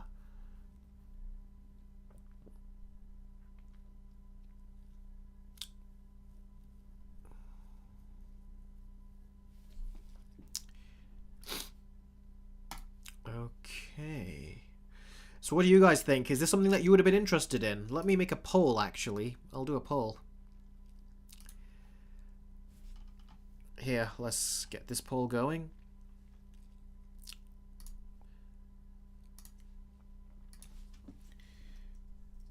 Do you want this Batman Beyond animated movie?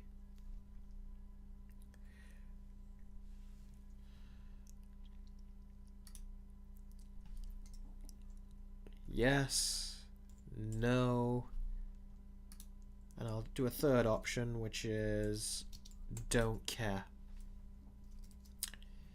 Alright, start the poll. So yeah, go ahead, put your votes, and we'll see what the result is.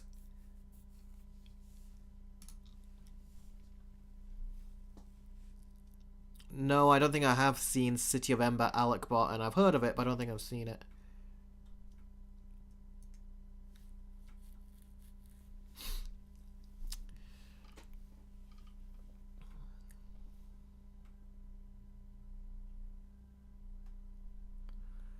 Yeah, George Phillips, if you're not desperate but you think it would be cool, that still counts as a yes.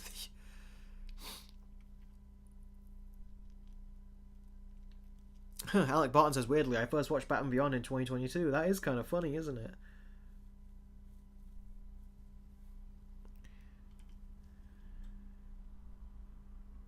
It is a shame, Spirit Hero, that these beautiful animated movies might never be made.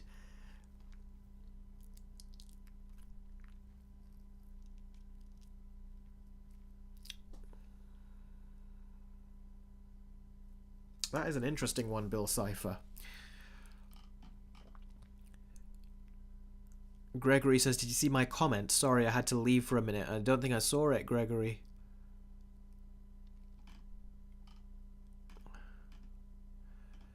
Let's see, where is your comment?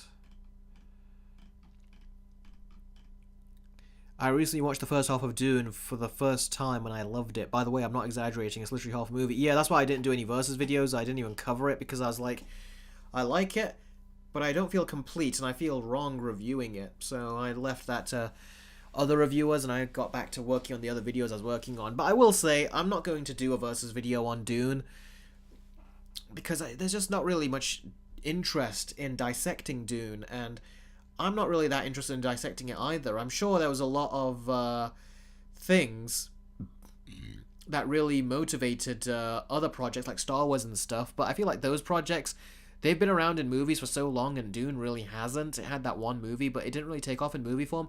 So a lot of the things that people took inspiration from the Dune novel, I feel like now when Dune does it, it doesn't seem so new in the movie space. So, yeah. Fireboy says, Eric, you should fire Kevin Feige and become a head of Marvel Studios. Yeah, that is such wishful thinking. Gregory says, will you do a quick review for Dune 2? I'll think about it. I do want to watch the movie in the theatre because I just found out in my area we've got a very posh cinema.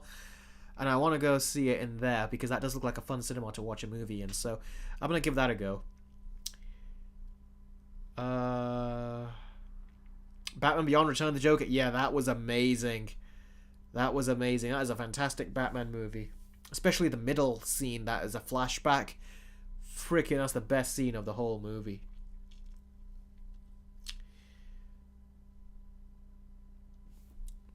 Thunderlord, that is not something that has ever been proposed to me. So who knows? Maybe if it's proposed to those people, they'll come and contact me, and if they do, then I'll talk about it. But right now, doesn't seem to be in the cards.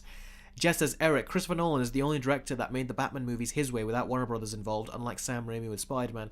Yeah, which is like, and Dark Knight came out the year after Spider-Man 3, and it just goes to show that they didn't leave Sam Raimi alone, and they got Spider-Man 3, which didn't do as well. Made a lot of money, but didn't do as well in the reviews and things. And then apparently they hadn't learned their lesson, because with Spider-Man 4, they were still telling Sam Raimi to start doing stuff. That's the point where they were starting to have, you know, interfere and starting to put their own hands on stuff.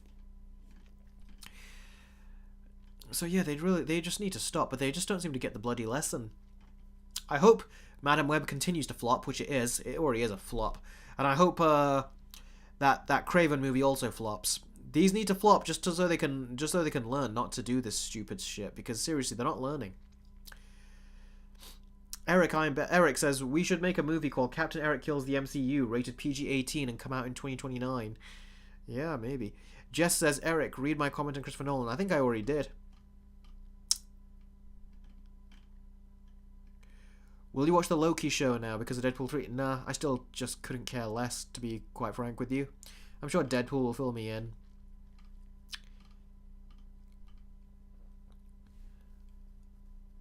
Despicable Me has better animation than this? I don't think so. I mean, it has its own different style. You can't really compare. But I don't know. This looks like such a stylistic kind of animation that you don't really get this stuff often. So it's like, no, I actually think this looks really good.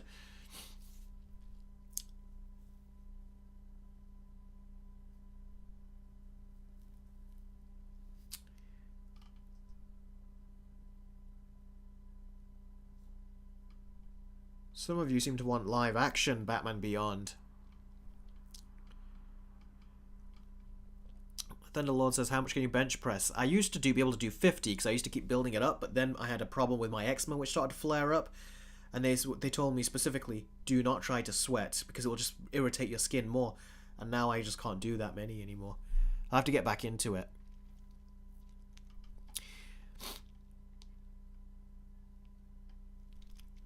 Reviews, as Eric, read my comment about Andrew Garfield. Guys, there is so much comments here that it's hard to keep up. If you want me to read your comment, like I said, the easiest way for me to spotlight it and instantly see it is Super Chats or Streamlabs chats. Otherwise, I just see a ton of text, and I am going to be missing some.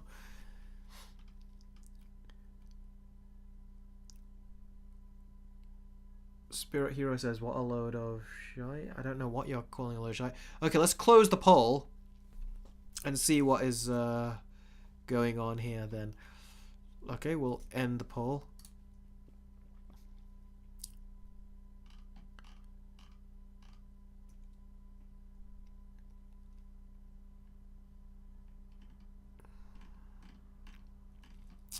It's not showing the results here. Let's go. Oh, there we go. Do you want this Batman Beyond animated movie? 85% say yes, 10% say don't care, and 4% say no. Ooh.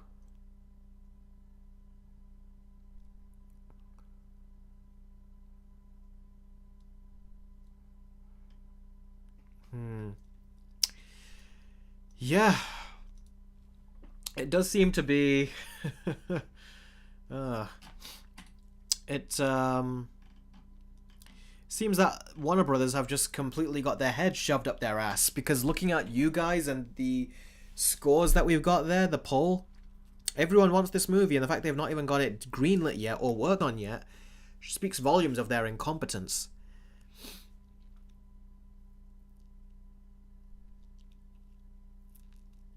Gregory says, I can understand not loving the first one as much as everyone else, but would it be in your top 10 of 2021? The fact that it didn't get an honourable mention made me think you did not like it. Did not like what? What movie are you talking about?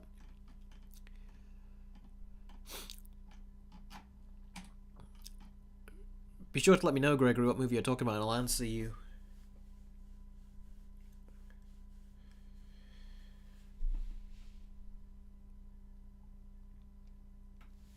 The Movie King 3000 says, "Hey Eric, I just finished Jessica Jones season 1 and I liked it. What's your opinion on it?" I thought that it was stretched out. I was very bored by it, and I thought that they could have told it in a much more concise 6 episodes. I thought they needed to half it. I thought it was just too long with what it was going, how they were doing it. Dune 1, Gregory. I liked it, but I didn't love it, and it felt very incomplete, so I felt like I couldn't really comment on it, so that's why I didn't say anything bad or good about it. But who knows, maybe my opinion on it can change now when I see the second half of it. So I'm very curious. Jessica Jones. Jessica Jones, I really did like half of it. I did not like the other half. So I think they really should have condensed what I didn't like, so that's taking 6 episodes out, is what I think they should have done. Is just take 6 episodes out, and yeah, it would have been moved along a lot better. So yeah, I didn't like how the ending with the villain, it was just so freaking quick, and I felt like it was just rushed. But I did love the villain. David Tennant did a phenomenal job in that. It's just such a shame what they did to him at the end of that season. Alright then, so we've been in the Q&A I think for quite a bit already, because no one seems to be asking any more questions about Batman Beyond. Noah, I haven't seen those first 3 episodes yet. I need to, but I got very busy. I need to see Avatar first, and then get to that. But yeah, I don't really have time to be watching stuff. One of you, Gregory Bronstein, who's in the chat... Oh yeah, Gregory's in the chat. You can all thank him, because it was because of him that you're going to get that Puss in Boots versus video a lot quicker than you were originally. So right now I'm working on Avatar The Last Airbender versus video and the Puss in Boots versus video. I haven't watched the movie just yet, but I've started writing notes for the second film, because I did see the second film about a month or 2 ago. And I can remember some stuff about it. So I'm already writing notes, structuring what categories I want to discuss in the video. That's always a part I have to do. So I haven't started work on it yet, but I've got some stuff in place ready for when I do. But yeah, right now I just need to get through all those Avatar episodes of, you know, the Netflix one, then do the versus video. The G-Gamer versus video with what? Oh, sorry. A lot of you have wanted me to do this versus video, and it's because of Gregory, who's actually paid me to basically do it. I've got commission out there. It's something that I was... that Time Shadow was talking about this, saying that I should do a commission-based videos where people can pay me to make specific types of videos, and I was like, that's not something I've really wanted to do. I experimented with it a long time ago, but it never really went anywhere beyond that, and I took it out.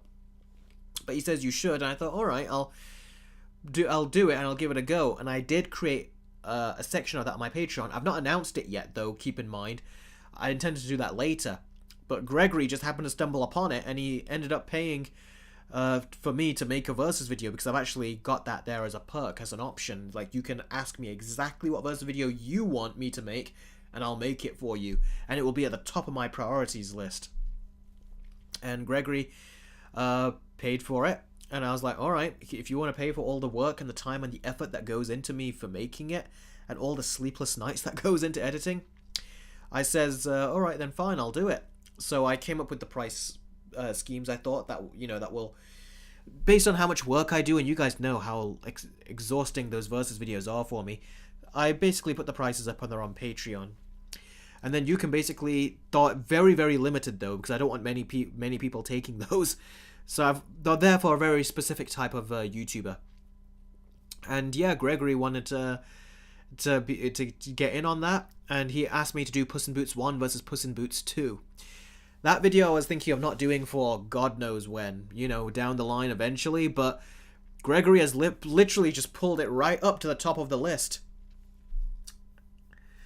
And it's because of him now that you're getting that video. So Gregory's in the chat. Thank him. Big Bash says, what time do you sleep, Eric? Sometimes I sleep at like 4 to 5 o'clock in the morning. It's been happening increasingly lately because I've got about 4 videos that I just finished. And I need to create thumbnails and things for them, and that takes a long time as well. And so yeah, sometimes I stay up very late. So having to make a specific dedicated versus video, that will be very difficult, very time consuming, very challenging.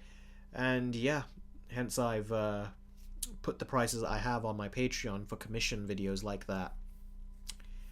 Literally, you can request quick movie reviews from me.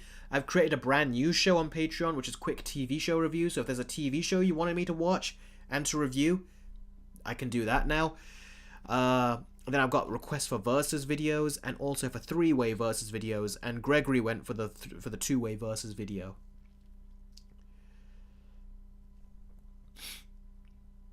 Yep, Gregory, you're getting some thanks in the comment section. People cheering for you. Look, Batman's game is even cheering.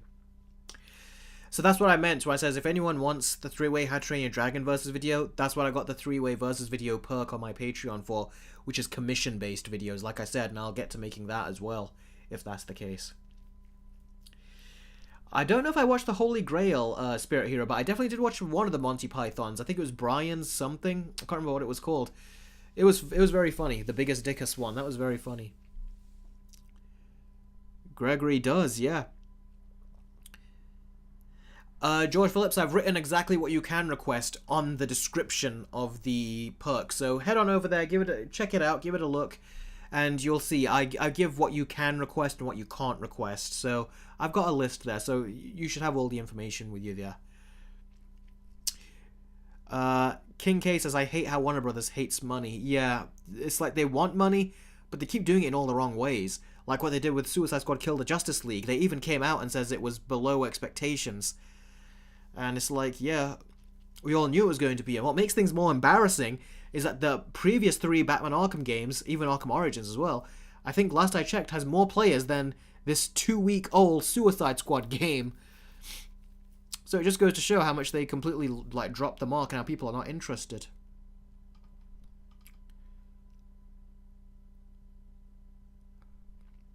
Yes, I have Batman video seen Return of the Joker. It was a phenomenal movie. Yeah, Big Bash, yeah, his Life of Brian, that was it.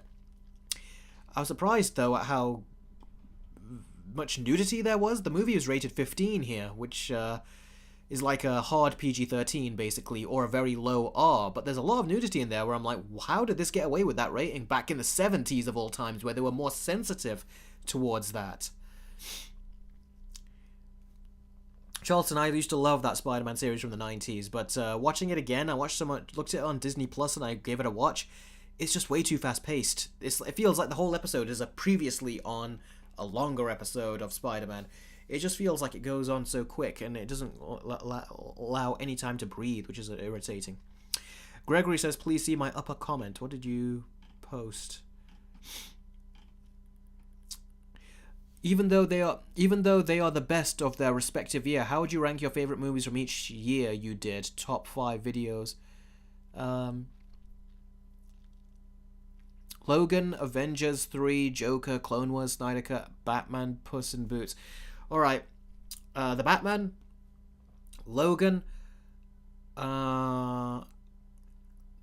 Joker, Clone Wars, Puss in Boots, Avengers Infinity War, and Snyder Cut.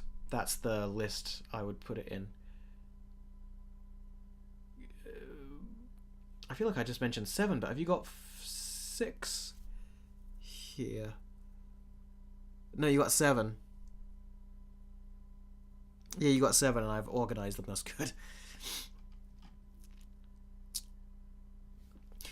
Oh, that's another thing. I actually do... Let's go to it.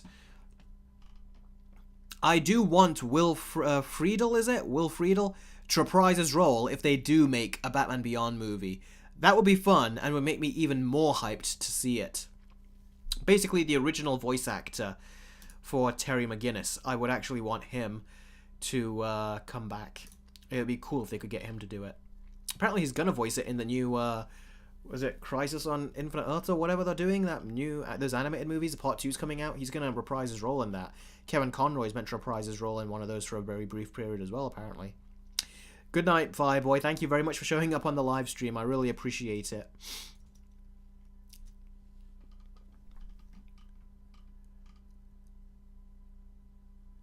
Yeah, Alec Botton. Imagine if someone does request Twilight, and I would have to do it. Although I will say, I did not consider that someone would request Twilight. See, now you've got me worried that someone's going to go over there and request that. Just remember, with great power comes great responsibility. But then again, you are paying me for it, so forget about that. You can just... Captain Eric is going to have to scoop up and, like, compare whatever shit you throw at him. So it could be bad movies, too. Heck, it could be Morbius and Madam Web, of all things, and I would have to do that versus video.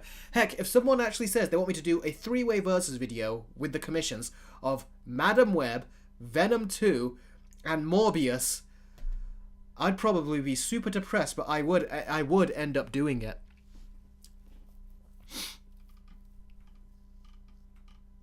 That's what those are, basically us, when it comes to requesting those kinds of stuff.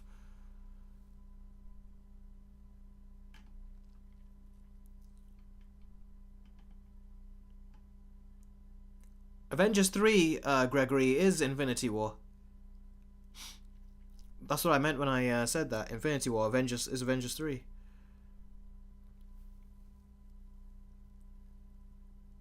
It does look bad, Tanner, the new Megamind, but I said in my Patreon, in my trailer reaction, I described what I thought it was, that it was basically a TV show that they were making a movie of, a cheap movie of, just so they can use it as a jumping pad for their television series, which is kind of like what Disney used to do with their straight-to-video Disney sequels, like with Aladdin and Tarzan, and really they were just pilots for their TV show. That's what it's supposed to be. Will Ferrell, not Friedel. Okay, Captain Eric, what's your rating for Captain America 2? Did I give it an 8? Oh, high 8, I think? I can't remember. Goodbye, Batman Videos. Thank you for dropping by. Batman's Gamer, thank you very much for dropping by too.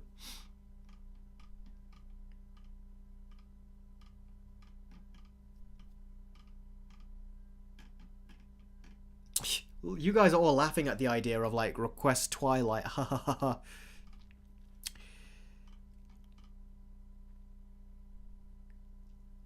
Jacinda, that I'm one step ahead of you. I've actually said no to that.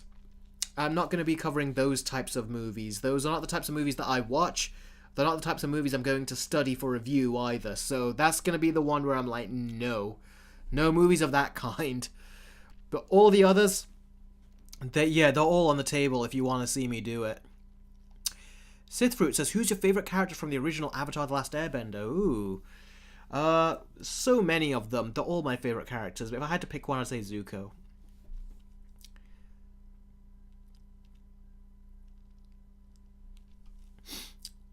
Spirit Hero says, I'd watch that just to see Eric rage. Lol. Yeah, I would rage.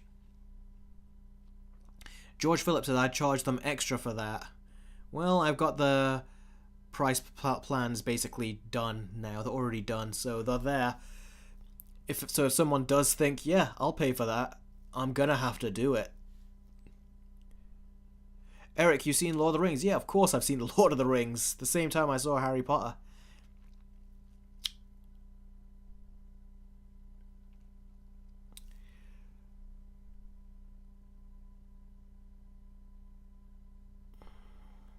I do agree, Noah. I think the character of Mira is a good character if you just take Amber Heard out of the equation.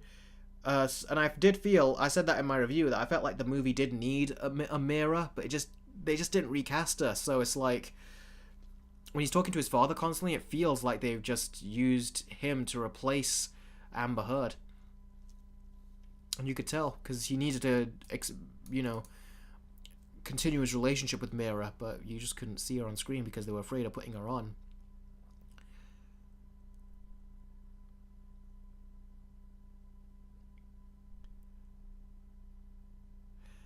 Eric, Batman's Gamer just paid for to watch Loki Season 1 and 2 and do a versus video. Trust me, you will love Loki Season 2. It has to be movies, though. Let me go back to my Patreon. Let me look at my memberships. I think I have made that clear. I should have.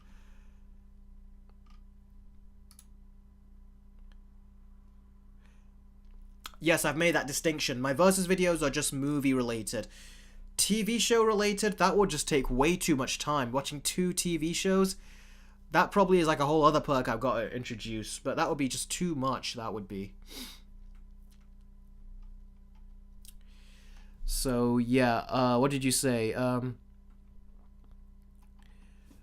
What is it? Where was your comment? When you go, Eric, Batman's Gamer just paid for you to watch Loki season 1 and 2 and do a versus video. Trust me, you will love. Yeah, he wouldn't be able to. I put the rules there saying it has to be movies. If it was a TV show, I would have to create a new price plan because, like I said, 8 episodes of a TV show for both seasons will take a while to watch. Was it 8 or 6? But it'll take a while to watch. Jacob says, if you have seen it, what do you think of the Batman show from 2004? I love that Batman show from 2004. I still watch it on occasion. It's great. I loved that. Patrick Stiles says, have you seen Superman and Lois? I think the show is actually very good. I haven't seen it because I heard it had a lot of CW-isms in there with regards to their sons. And I just didn't want to bother with that. I'm done with the CW-isms. I am done.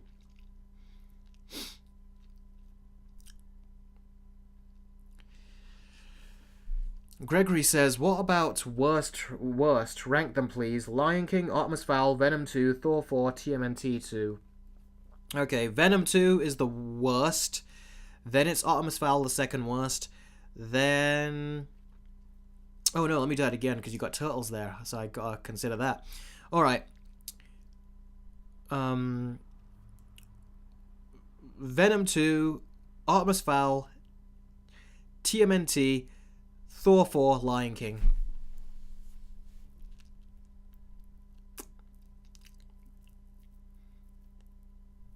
Will Friddle. Okay, my bad.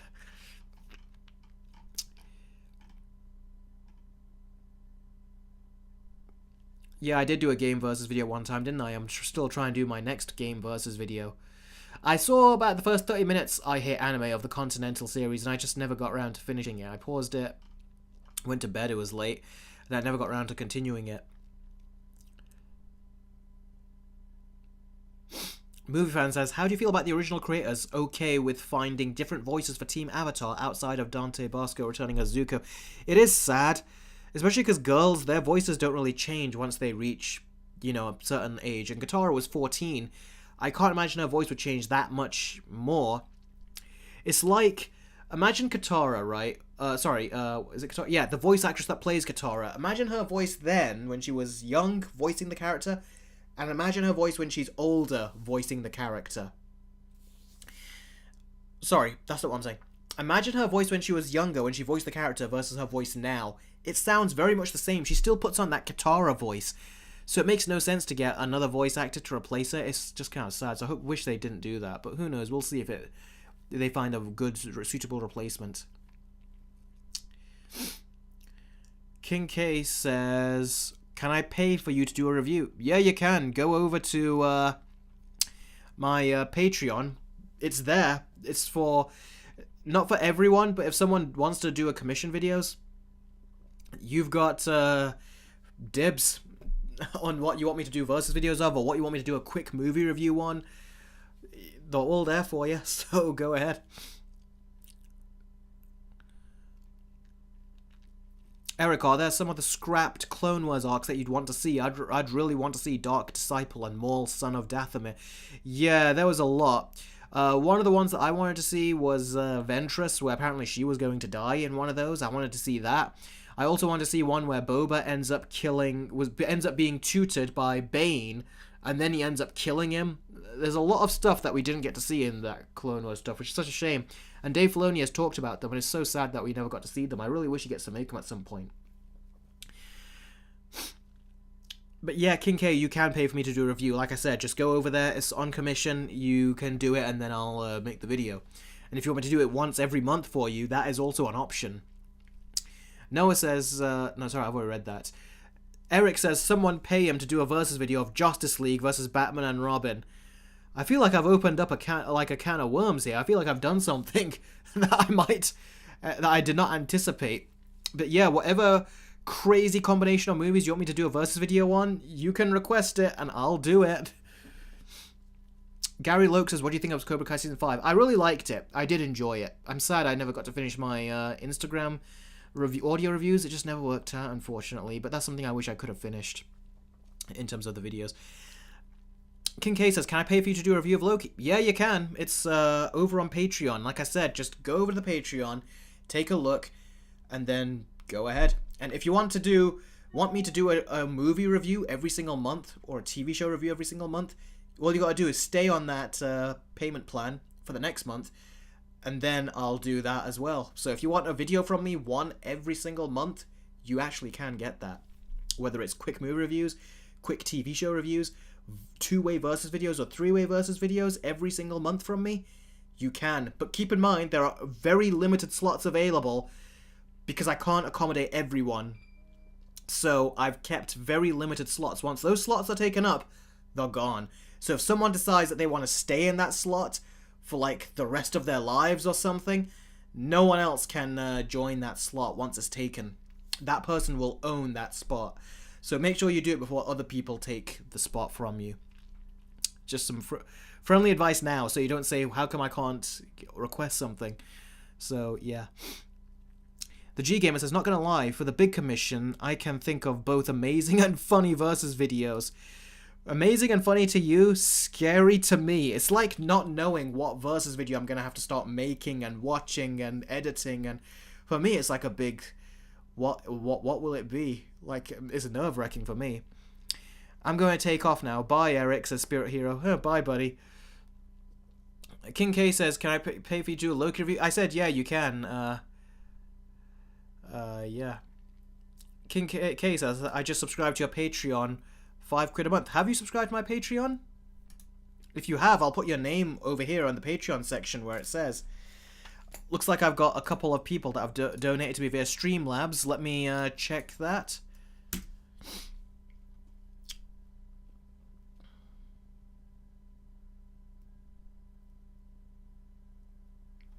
Yako the Volcanic Muto has done another Streamlabs chat. £1. It says, I'm considering editing my own versus video, but with my movies. It would be for fun.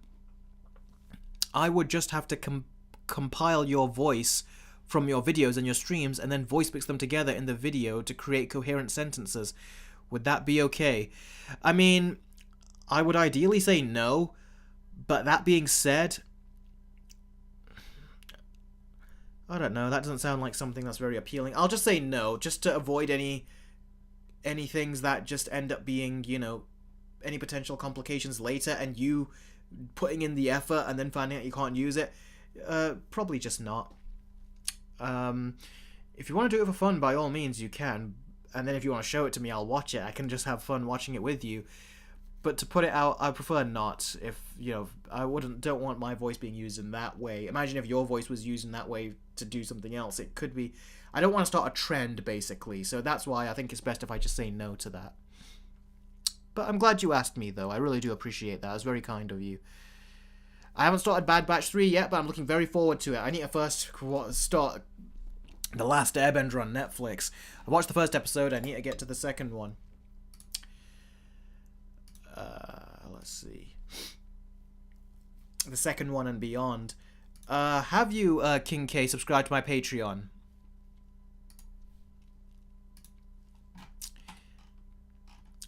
Let's see. It says you've got the $5 perk one.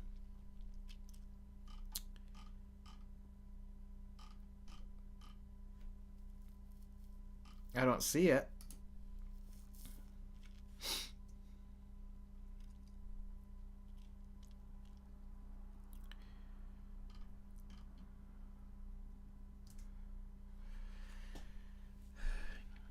Maybe it will come later, or maybe something, I don't know. But thanks anyway if you did join the Patreon. But if you want the commission videos, those are the higher tiers stuff.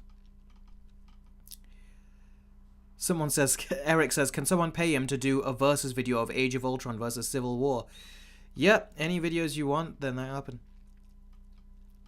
King K, have you subscribed to my Patreon? You said it the third time now, and I've not got an email about it. I am curious.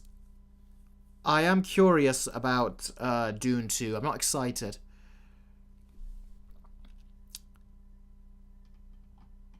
I didn't find the ending. I heard someone describe the ending, Crazy Cat Lady.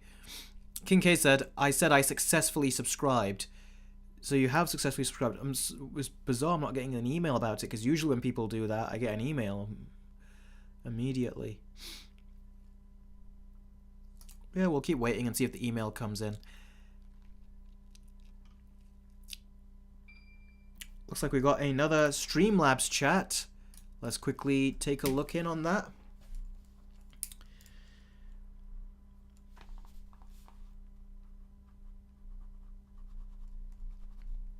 And that's £1 Streamlabs chat. Thank you very much, Yako. Another one from you. This is in response to the previous message that I had sent over. He says, well, I mean, I don't have YouTube anymore, so I would just share it with you in private. And hey, all right, fair enough. Oh yeah, I remember. I have had my voice used in that way. Huh, oh well. Yeah, it's not something... then you understand why I didn't want to have it done that way. But yeah, thank you very much for the donation, Yako. I really appreciate it. Really, I do. King K, it says... You said, well, I just checked, and I have, but if it doesn't show, it's okay, you still get your money. That's not how it works. If it doesn't tell me, I won't get the money. But that's not the point. The point is, I want to make sure that everything is working well for yourself. Yet, nothing has been transferred to me money-wise, so don't worry. If it didn't work, nothing got sent to me. And if it did, I would refund you, if it didn't work correctly. Gregory says, no pressure, but just curious. When is the Puss in Boots versus video coming? My intention is to do it in a month. Not start it in a month. I mean, get it done in a month. From donation to actual completion. That's my intention. So, that's what I'll say. If it hasn't gotten done, it means I'm still working on it, and I'm very much, like deep into editing, but I don't want to rush it out. Just to give you a fob job of a quick video. So I'm going to make sure that I get it good for you. I don't want it to be like, oh, I just said, it doesn't matter. This is just a Patreon commission video. Let's just rush it out. No, I'm putting in my full effort like I do with any video. So I'm making sure that your commission money that you spent, you basically get your money's worth here. This is not going to be me, rush it out, wait for the next commission. I would despise myself and hate myself if I did that. So I'm going to take my time to make sure I get it done properly, but it is on the top of my list. It's not a... wait down the line and do it. It will be done, and my goal is usually within the month. So, hopefully that will give you an idea as to where. Alec Barton says Eric just went into the rabbit hole with random versus videos requests. I have. Well, it's not just a rabbit hole. It's like a real rabbit hole. People actually can request these from me if they wanted to, so yeah. That's okay, Jess. It's good to see you back here again.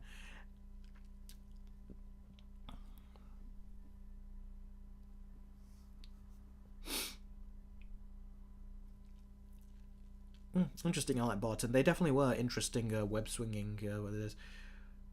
Bill Cipher, is your question skipped? I hate anime. I've not seen Beekeeper.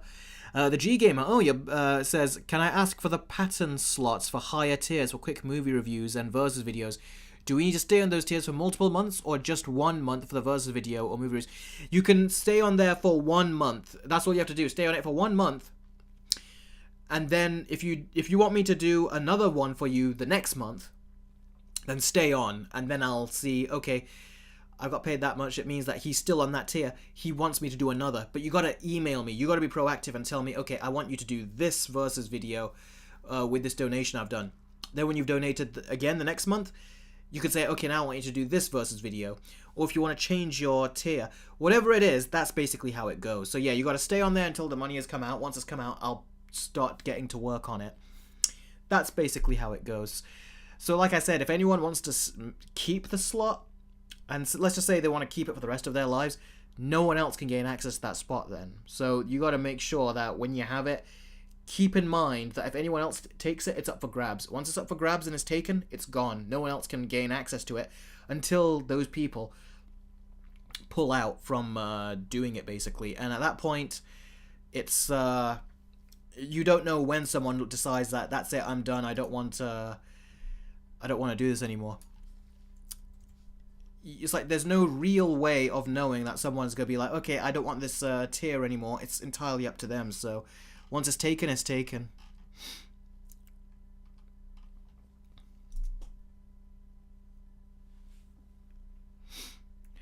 Jess says, Eric, I have to go. I'm going to rest, so see you soon. No, it's very good seeing you again, buddy. Thank you very, very much.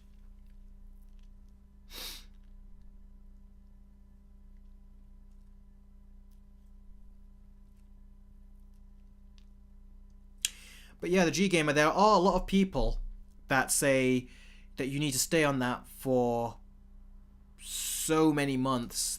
That people actually say that. I don't say that. They say you have to at least stay on it for 2 months in order to qualify. I don't do that. So you'll actually just have to stay on it for 1 month, and that's it. That's all all is required for me to start working on that video. Looks like I got another Streamlabs chat, and looks like this is from Yako again. So let's see. This is a £1.6 super chat. Well, since I'm here, I'll tell you what I'm currently working on. Yako Reboot set for March 15, 2024. Shock Twisted Worlds set for April 10, 2024. And Ghost Fury set for May 17, 2024. That's great. It's good that you've actually got those release dates there. Was that clear, G Gamer? Did I give you that information in a way that you understood? Like, was I clear? I hope I was clear and that you understood. If not, ask any more questions, and you can ask any other questions, and I'll answer them for you. Matthew, it says, hey Eric, is it weird to listen to movie and video game music? No, it's not weird. I do the same thing.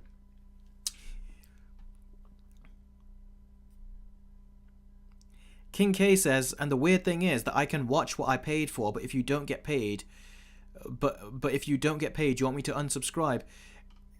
It's okay, I'll say. Let's just wait and see how it pans out.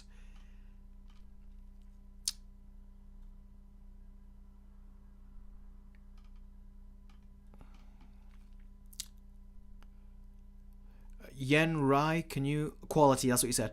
Hey Eric, do you think the current Marvel path to quality could redeem them? Or is it too late? I think it is too late in many ways.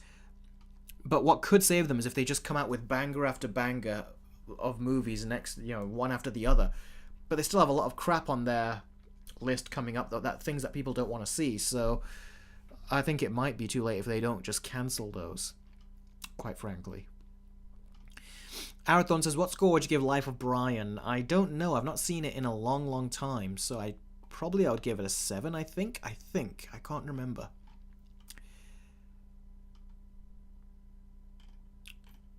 Yeah, I'm not excited. I'm curious for Deadpool and Wolverine, Rohan.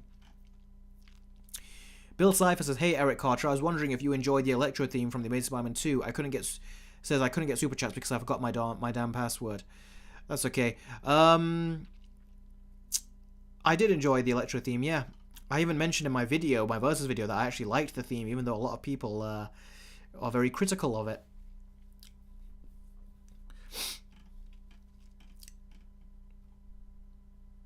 Noah says, are comedy and jokes something you get bothered about when watching Aquaman and Shazam?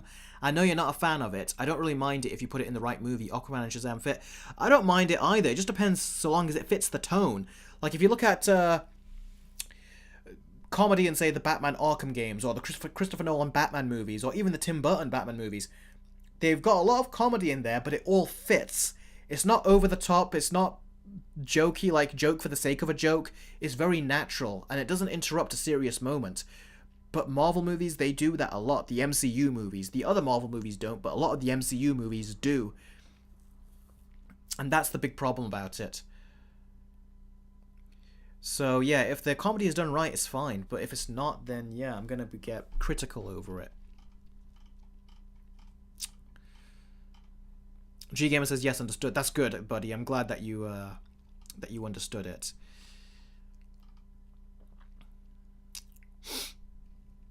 Yeah, Emperor's New Groove does have great jokes. Alec Barton, I love that movie.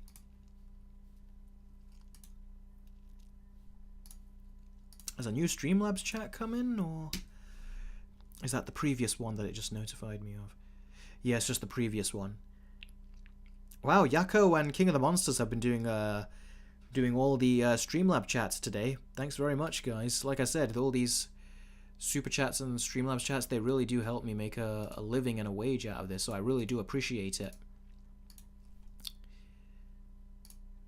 Master Combatant has shown up. Sorry I'm late. No, it's great that you've actually managed to join the stream. $2 super chat from Master Combatant. Thank you very much, buddy. I really appreciate it. I keep saying these donations really do help. And I was also talking about commission-based videos on my Patreon we were just talking about as well, where I says that you can request quick movie reviews from me. You can request quick TV show reviews from me, which is a brand new show just for people that do commissions. You can request two-way versus videos from me and three-way versus videos from me as well. All that on my Patreon on the commission side is what we were also talking about. And it's funny because I says that if you want to make, like, request it, like, because Gregory is already doing that with Puss in Boots 1 versus Puss in Boots 2. He's requested that from me, and I'm going to make that. And I says, if anyone wants to do, like, say, Morbius versus Madam Web versus Venom 2, and they request that from me, I said I would actually have to make that. And a lot of people in the chat were all coming up with, like, terrible examples that would basically make me suffer if I had to make those versus videos. Like, one person said Batman and Robin versus oh damn, what did they say? Batman and Robin versus Thor Love and Thunder or something like that, I think it was. See, the G Gamer is like someone do a commission of Morbius versus the Dark Knight. Yeah. That would be hard. That would be nasty. Gary Loke has done a $3 super chat. Says, how would you rank the Mission Impossible movies? Let's think. Okay, 4, 6, 7, 5, 1, 3, 2. That's how I would rank them. No, King K, I've not seen that Bob Marley movie, but I've heard it did better than Madam Web, so there's that. Do Love and Thunder versus Venom 2. Again, it depends if anyone signs up for the commission videos. They can request whatever they want. And like I said, Gregory, he requested Puss in Boots 1 versus Puss in Boots 2, and that is what Captain Eric is going to give him. It's like whatever you want, Captain Eric is at your command. He'll do it.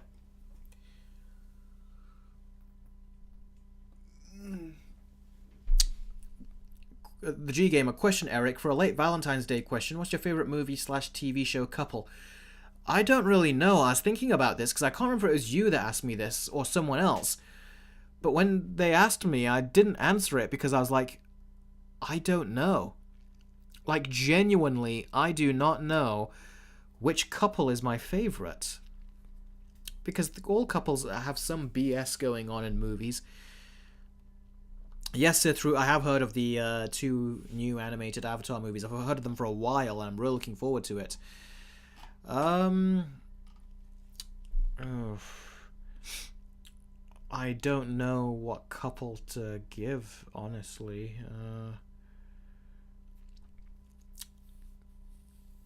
I really wish I can give you an answer, but I just don't have one. I don't think there is a couple that I really enjoy. You guys can give me a bunch of ideas. Maybe it'll click and I'll be like, yeah, that one's great, but I can't really think of any. Review says, hey Eric, why didn't Blue Beetle appear on your top 5 list, and would it have appeared if it was a top 10? No, it wouldn't have. I just didn't like the movie very much. The family, which people said was the best thing, was one of the annoying things to me. So yeah, King K says, I request Morbius versus Madam Web. Well, that means you have to go on the Patreon to request it, and then, yeah, that would be something I'd actually do. Yeah, G-Gamer, it was you. Yeah, I still don't know, really. And by the way, yeah, going back to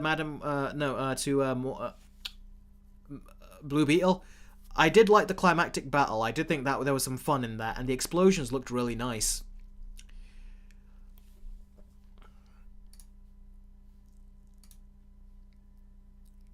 King K, you said I requested, but in order to do that, you need to go for the top tier perk. You know, the commission-based perks. You can't go for the $5 one. You need to go for the higher ones. Are you saying you have done that? Because I need to get an email for that.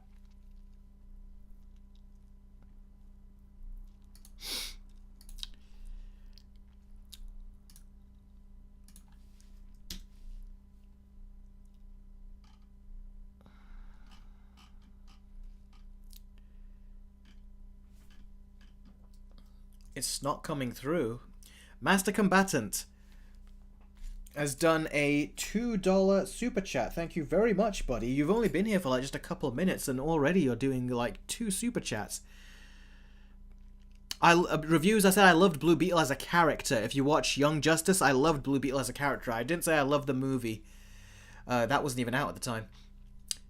At least I don't think it was. Master Combatant, in answer to your question, I've only seen 1 episode of Avatar so far, and I've not liked it. I thought the characters were just full of exposition. They did not have the emotion or the beautiful facial expressions that they've had, where the facial expressions said so much. In the animated show, there was so much expression that you could take from the characters' facial expressions. They had such beautiful character interactions. They've taken all of that away. So I don't like what they've done with the characters, at least so far, with the first episode I saw. And I was supposed to watch more episodes, but it's been 2 days and I've still not gone back to it because it's just that depressing to watch how they've just sucked the life out of it. It's not as bad as, say, in terms of how much M.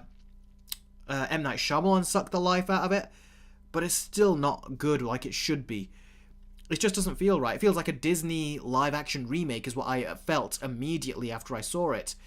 So, yeah, I didn't like... My overall opinion is that I did not like the first episode. It came across very phony, and like it didn't quite understand the stuff it was adapting and the stuff it was changing. It felt like they thought it was better, like they were elevating the material when really they were making it worse. They even said this is meant to be the more mature show, but they don't trust their audience to let them put things together themselves. There's no nuance in any of the characters' emotions, their facial expressions, the speeches they give, there's no nuance to it. It's like they just explain to you every tiny little thing.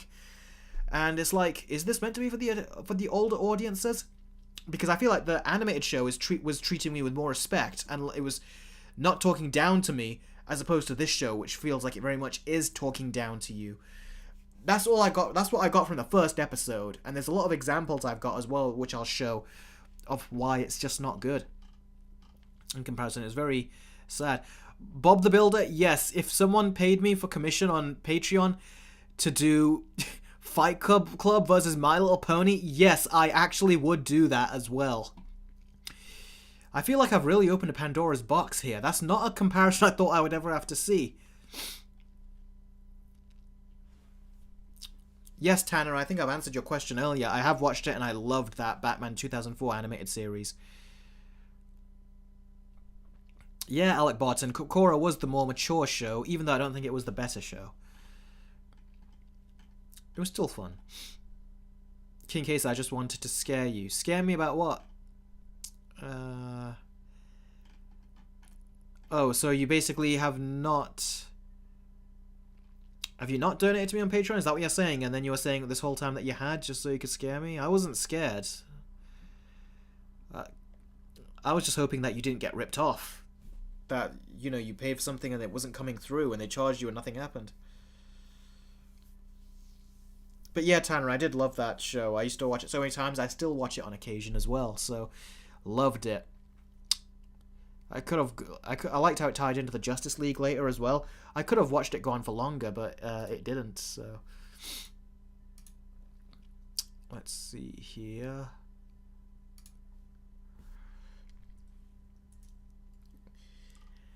Yeah, he bamboozled me. Eric has that still at it. Someone pay him to Shrek versus the Joker. Man, I could never come up with these types of comparisons.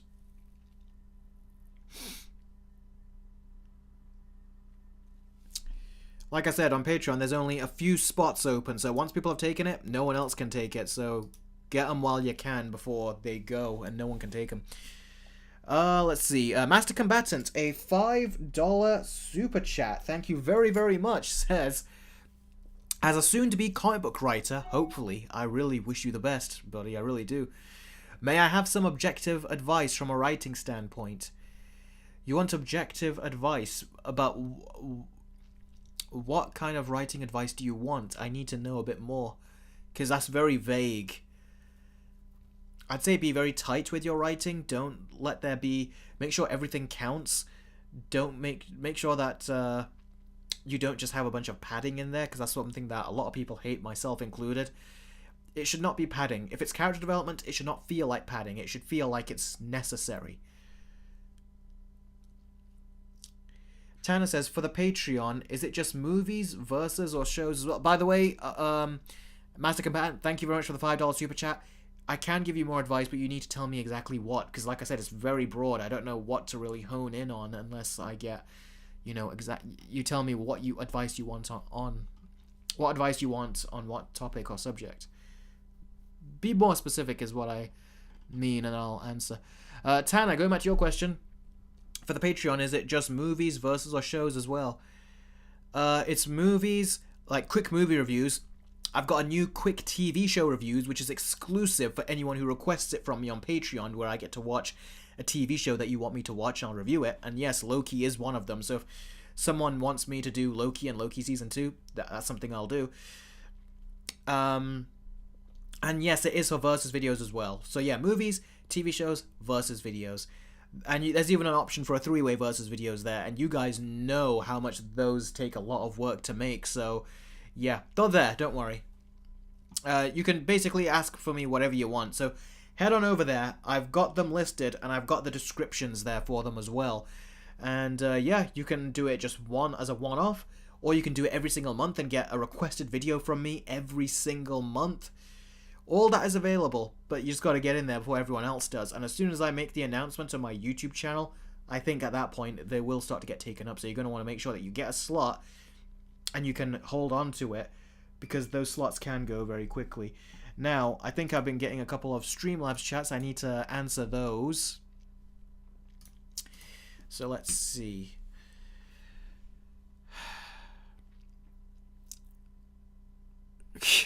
Is Yako the Volcanic Muto. He's done another donation.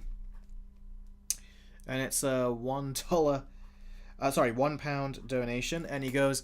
yes, you did open a Pandora's box. Jeez, I know I have. I did not expect that.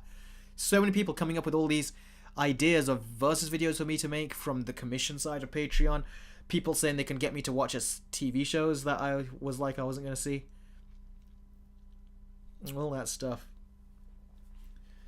But yeah, Tanner, it's all of that stuff, basically. So go over there, like I said, read what I've put there. I've put the options there for you. And then, yeah, you can go ahead and do it.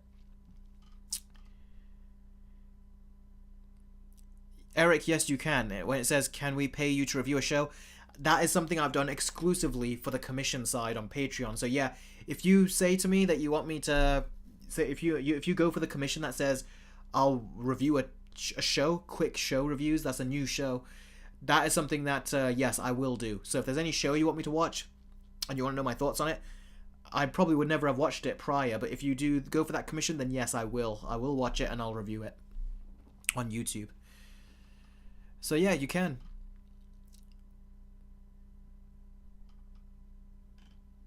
What currency are you using? Where are you? Eric, what currency are you using if you're saying that is literally the... or are you just joking with me? Yeah, these videos, they take a long time. These are like the proper videos that I'll be making. So yeah, that's why I said these are commission based. If you read what I said on one of the perks, I say this is for a whole other level of viewer. You got the Patreon perks, then you got those perks. But yeah, and those videos will be dedicated to you, so I'll mention you and all that kind of stuff. So yeah. Matthew, I think I answered that question. Yeah, Charleston, thank you very much for joining, and take care. Thanks very much for joining the stream, and I really appreciate it. Rohan, I would not be happy if the Batman Part 2 got cancelled. I really wouldn't. Matthew, I already answered that. I said I wanted to do Dark Phoenix versus The Last Stand because I wanted to make the video, and I had so much plans and ideas to tie the music in of both movies and to put it in sections of the video. But then copyright claims started to get more sensitive, the copyright system on YouTube, and I couldn't put that music in the videos anymore. And that just made me not feel like doing it anymore at that point. So that's why the copyright claims got too heavy, to be honest.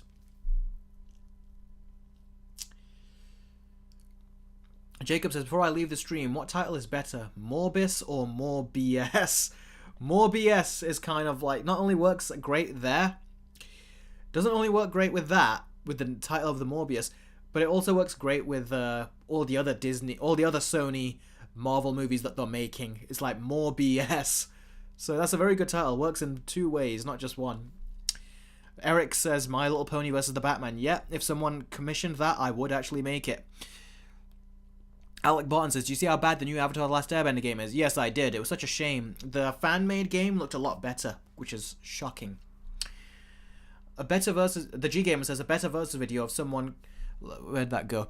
The G Gamer says, a better versus video of someone commissioned MLP...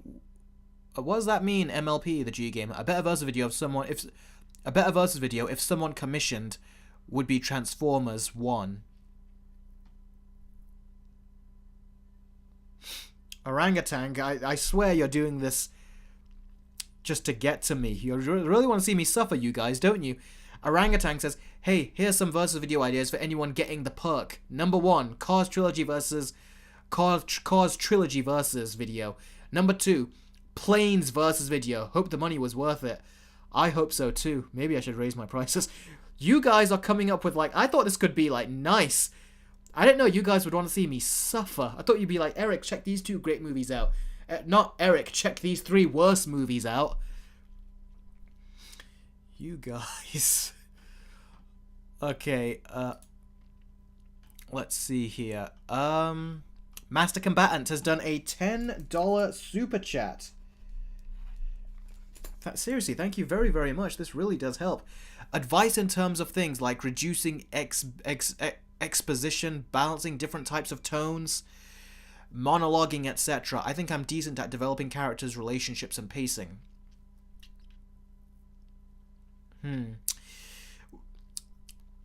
Again, it depends on the story, but I would say the best way to reduce exposition is if everything happens from your character's point of view. So if you're following the character through their journey, then you won't have to do exposition because everything he witnesses or he or she witnesses will be everything that they hear, whether they hear it from police or the news report or people on the streets or whatever it might be, or social media if it's a more modern movie, a contemporary movie. They can find out the information that way. So that will reduce down an exposition. Exposition is essentially delivering information to the audience. And then you have to say, okay, how do I want to deliver that exposition? Do not do it like the new Avatar show. You don't want to do it that way. But look at... That's actually a good example, actually. Look at the new Avatar show, episode 1. Then go to the first 3 episodes of Avatar The Last Airbender, the animated show of season 1. Take a look at what my criticisms are, and I will explain them in the upcoming video I'm doing of Avatar Versus. But if you look at it, you'll see one, which is the animated one. The animated one tells you everything from a very natural point of view. There's exposition, but it feels like very natural exposition. And everything else is being told to the characters from the characters that have knowledge of a situation. That's a very good way. Compare it to the new live action one on Netflix, which they just blurt everything out. Look at the animated one and be like, okay, that's what I need to do. Don't look at the live action one, because that's what not to do. You can learn a lot from movies and shows that tell you how to do it, but you can also learn a lot from those that you should learn how not to do it. Because when you look at the people that do it well, you're like, yeah, that's great, but how am I supposed to do that? That's so hard. If you all of a sudden watch a bad movie that's doing it very poorly, all of a sudden you become the expert. You'll look at that movie and say, they're doing it all wrong. What they should have done was this, or what they should have said was this, or maybe the character should have told this character later, after this event happened first. All of a sudden, you're coming up with the more experienced filmmaking and storytelling techniques as to how you could have conveyed exposition or a scene. That's what you need to do. You need to come up with it from that point of view. So, look at movies and take on my advice that I've given, or just you can ignore my advice. It's not like you have to follow my advice, but I very much criticize exposition where it's done badly in movies in my versus videos, and I will be doing that with this new Avatar show when I release that versus video. So take those messages on board with how the bad movies have done it, and then try to apply that to your script. If it does not sound like something I would complain about, then that means that you've done your exposition well. You delivered that information to the audience well. I hope that was an answer that you were able to get something out of. Oh, MLP means My Little Pony. So let's go back then. What did you want me to do?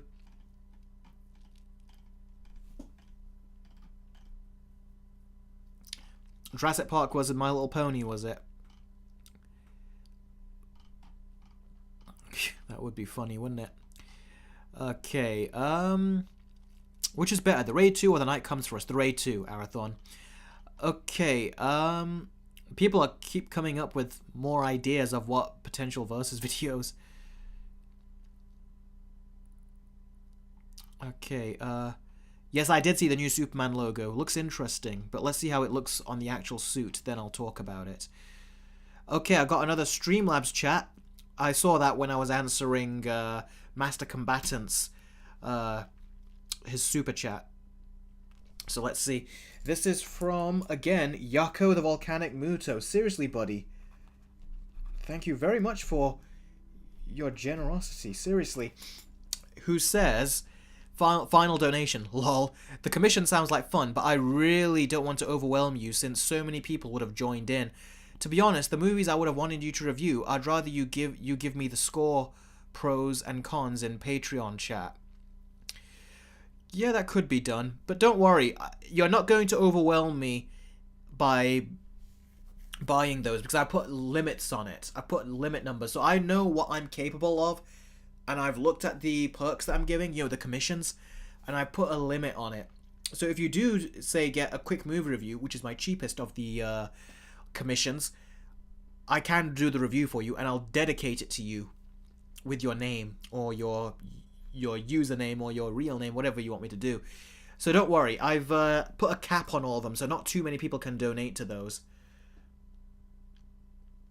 Someone says, Eric says, someone pay Captain Eric $1,000 to dress up as a princess. Yeah, add an extra 0 to that, and then I'll do that. You're not gonna get me that cheaply. I'm not gonna do anything that cheaply. Alec Barton says, what is your thoughts on Star Wars Andor? And what is your thoughts on Earth's Mightiest Heroes? I didn't see Earth's Mightiest Heroes, but I think my brother did when he was younger. Andor, I've seen the first 3 episodes, I think. Was it 1, 2, or 3? I can't remember.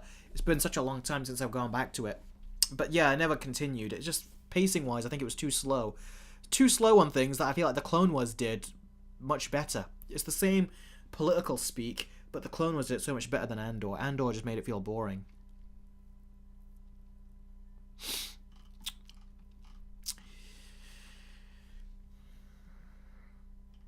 Gary Loke says, did you like the Avatar episode where it is recapped as a play? I find it hilarious that they skipped the Great Divide like they know.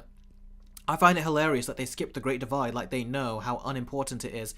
Yeah, and they also skipped it because a lot of people didn't like the ending to that. So they said, let's just keep flying. It's poking fun at themselves, which is funny. Orangutan says, you're giving us way too much power.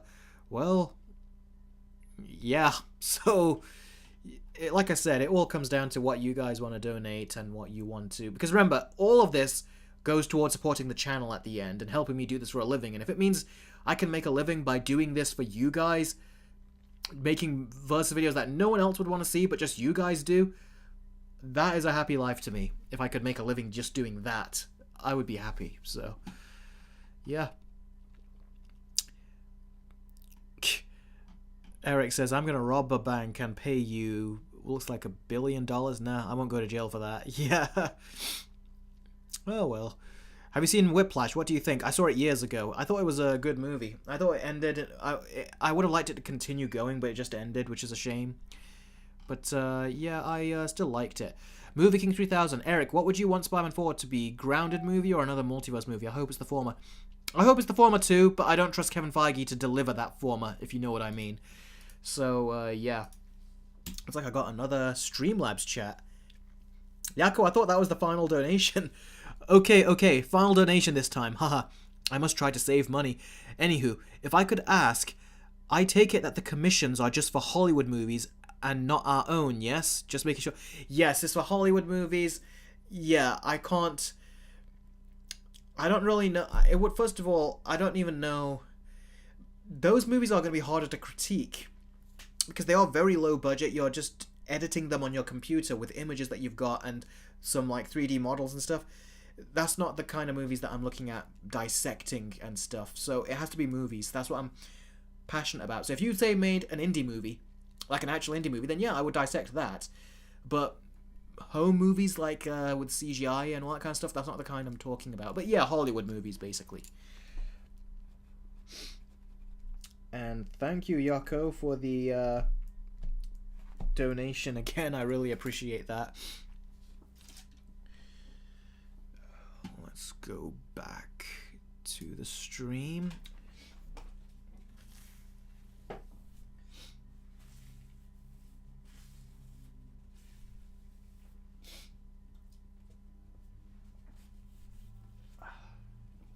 Sorry, just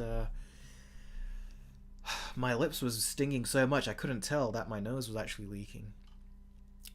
King K says, here are 3 requests. Batman and Robin versus The Little Mermaid live action. The Dark Knight versus Miraculous the Movies versus Let There Be Carnage, and Terminator versus The Lego Movie versus Madam Web. Again, that sounds like too many movies compared to each other, but yeah, those I would actually do those if someone requested it.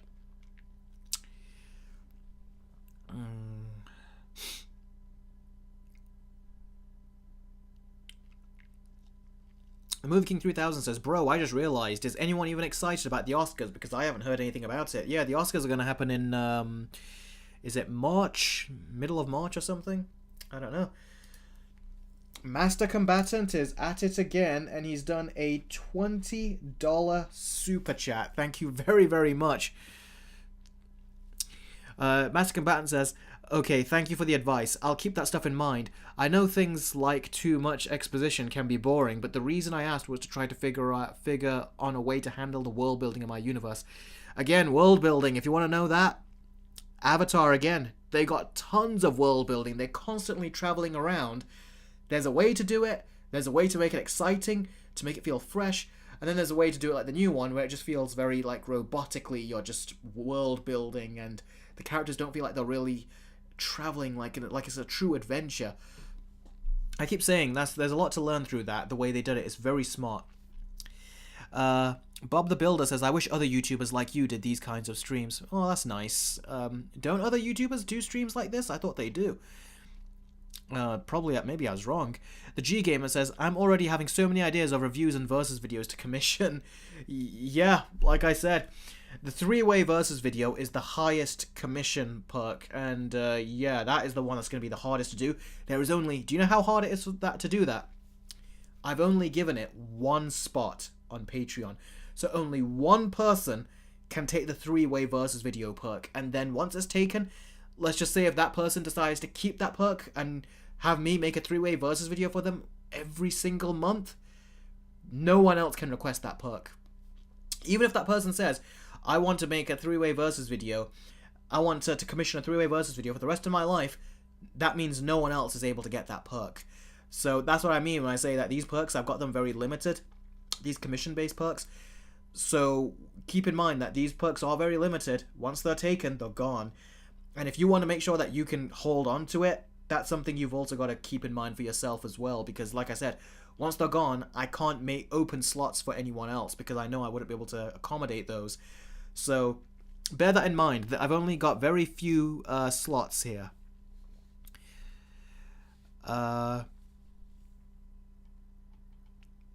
Yes, Bob the Builder. American Psycho versus My Little Pony versus Oppenheimer if someone asked me to do it, yeah.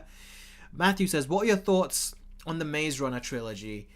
My thoughts, I've only seen the first one because it's about the maze running, about that. The trailer for the second movie looked like they just took him out of the Maze Runner, and now it's just another revolution, starting a revolution kind of movie like Hunger Games. So I didn't watch the rest after that. I wanted to, but I never got around to it. But partly because they were out of the maze at that point. So what's the point of calling it Maze Runner at that point? It's just another one of those Divergent Hunger Games type of films. Hey Eric, you should do Parasite versus Joker. That was something I considered at the time, but I did the three-way Batman vid versus, didn't I? What is your thoughts on movie-based games, says Alec Barton. Some can be good, most can be bad. But there are some good ones, like X-Men Origins Wolverine. I've got that on my Steam Deck. I really enjoy that. I keep playing the final level all the time, where you kill a bunch of guys and then I restart the stage and have them kill them again, so yeah.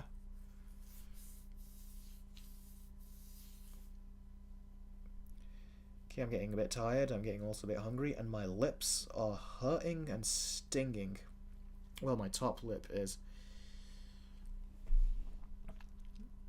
I wonder if I could actually show you guys all the cuts that I've got on my top lip. Matthew says, have you ever played Spider-Man 2 for the PS2? I tried to emulate it on my PS4. The emulation was okay. It didn't work great, but yeah. And then I also I've got it on my Steam Deck, but I just never played much of it. It's definitely dated now, I think. So yeah. I've not seen Headshot. Or is Headshot... Actually, Headshot is that other... The guy in the raid, that Eco Waste, isn't it? If it is, I think I give it a 7. Or a high 6 or a 7. I can't remember. Self-up video games, very fun. Yeah. No, the emulators are very easy to get on the Steam Deck. You just gotta follow tutorials, and they've made it very simple, especially with something called EmuDeck. It's super simple. Saeed says, any recent Bollywood movies you watched? Nah, I don't think they're as good anymore as they used to be back in like the 90s and the 2000s. They kind of dropped off, I think, now. So yeah, I've not watched one in a while. But I used to watch a lot of the Shah Rukh Khan types. Those were the ones that we used to watch in our house. Him and Amitabh Bachchan.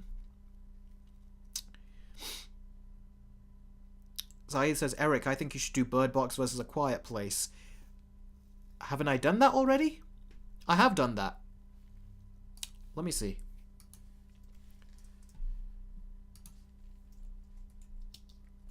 Bird Box versus A Quiet Place. Yeah, I've done it. I've done that video 5 years ago. I'll link it in the comments right here. There you go.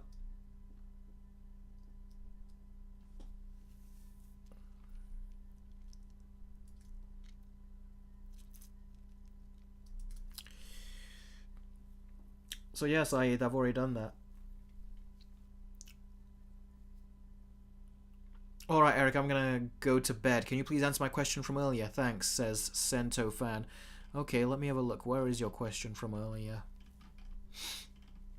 I'll answer it, then you can go straight to bed. I have a question about Avatar The Last Airbender. So after the finale of Season 2, why didn't the group go to the Northern Water Tribe to help them invade the Fire Nation? Because they found... Katara and Sokka found their father, and they trusted him. They hadn't met him in a while. And they found another way to do what they needed to do. So, yeah. I need to check, because I don't know what the Northern Water Tribe was doing at that point. But, yeah. The Northern Water Tribe, they only had small numbers, though, didn't they, if I remember correctly?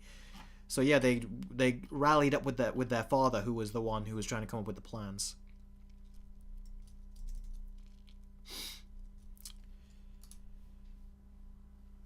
Let us see here. I'm gonna, in about 5 minutes, we're gonna end the stream. Because it's 9:50 here right now, 9:48 to be exact. And, yeah, I need to eat and then do some work, probably watch some episodes of Avatar, and then go to sleep. George Phillips says, what does the Steam Deck docking station actually do? Wouldn't you need a controller to play it on the TV? Yeah, unless you have a long wire that you can connect to your Steam Deck all the way to the sofa or whatever, in which case you can just use the controller there. But yeah, you'll need some kind of Bluetooth controller, like you'll need a PlayStation 5 controller, or a PlayStation 4 controller, or an Xbox controller. Any controller, basically, will allow you to do that. And look at that, someone donated did a Streamlabs chat right when I says I'm gonna leave soon. Patrick Style, a £1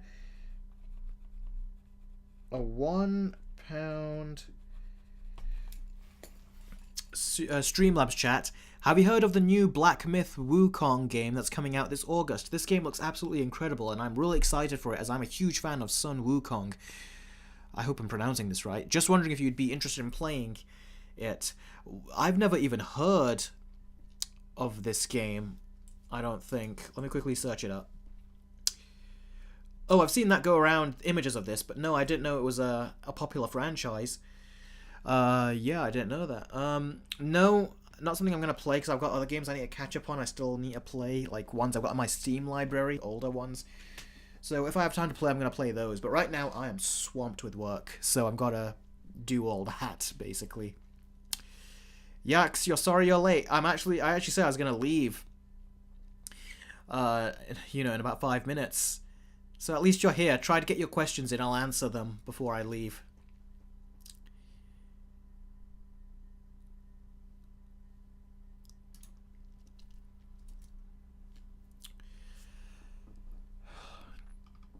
Heard of a show called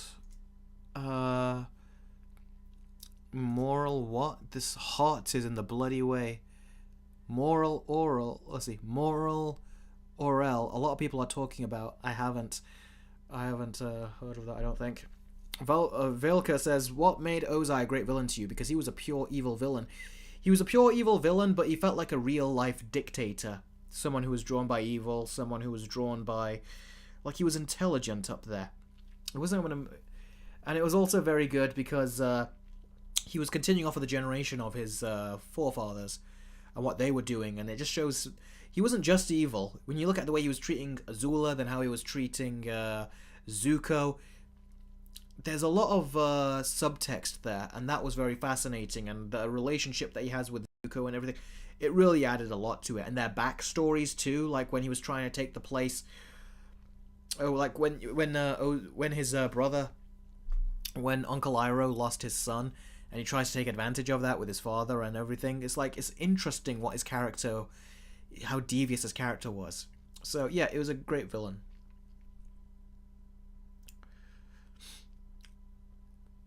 Yes, it was Patrick Style. Although you could apply the Fire Nation now to America. You could, to what they are like. So yeah. Captain America 1, I think I gave it an 8 out of 10. Okay guys, unless there's any super chats or Streamlabs chats that come in right now, I'm going to start saying my goodbyes. It was as always, absolute pleasure chatting with all of you. I really hope you enjoy the live stream. I thank all of you for the super chats and Streamlabs chats. Like I said, they really do help. I've got a lot of videos I'm planning to work on, a lot that are already done, and I'm going to get to doing those. Again, thanks to all of you for the chats that we've been talking about.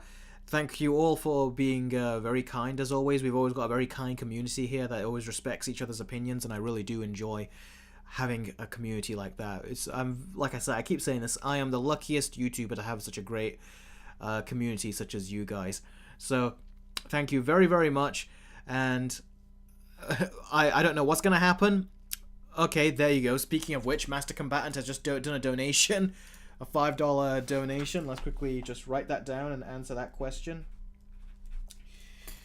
This is the only thing that will keep me on stream at this point. Do you think Azula could be redeemed like Zuko was? I kind of think she can be. If you read the Search comic, they kind of hint that she could. I didn't read after that, so I don't really know if that is the case. So, yeah, we'll see. And now there's another Streamlabs chat from someone. It's like, you don't want me to leave yet. Let's keep doing this. Let's see.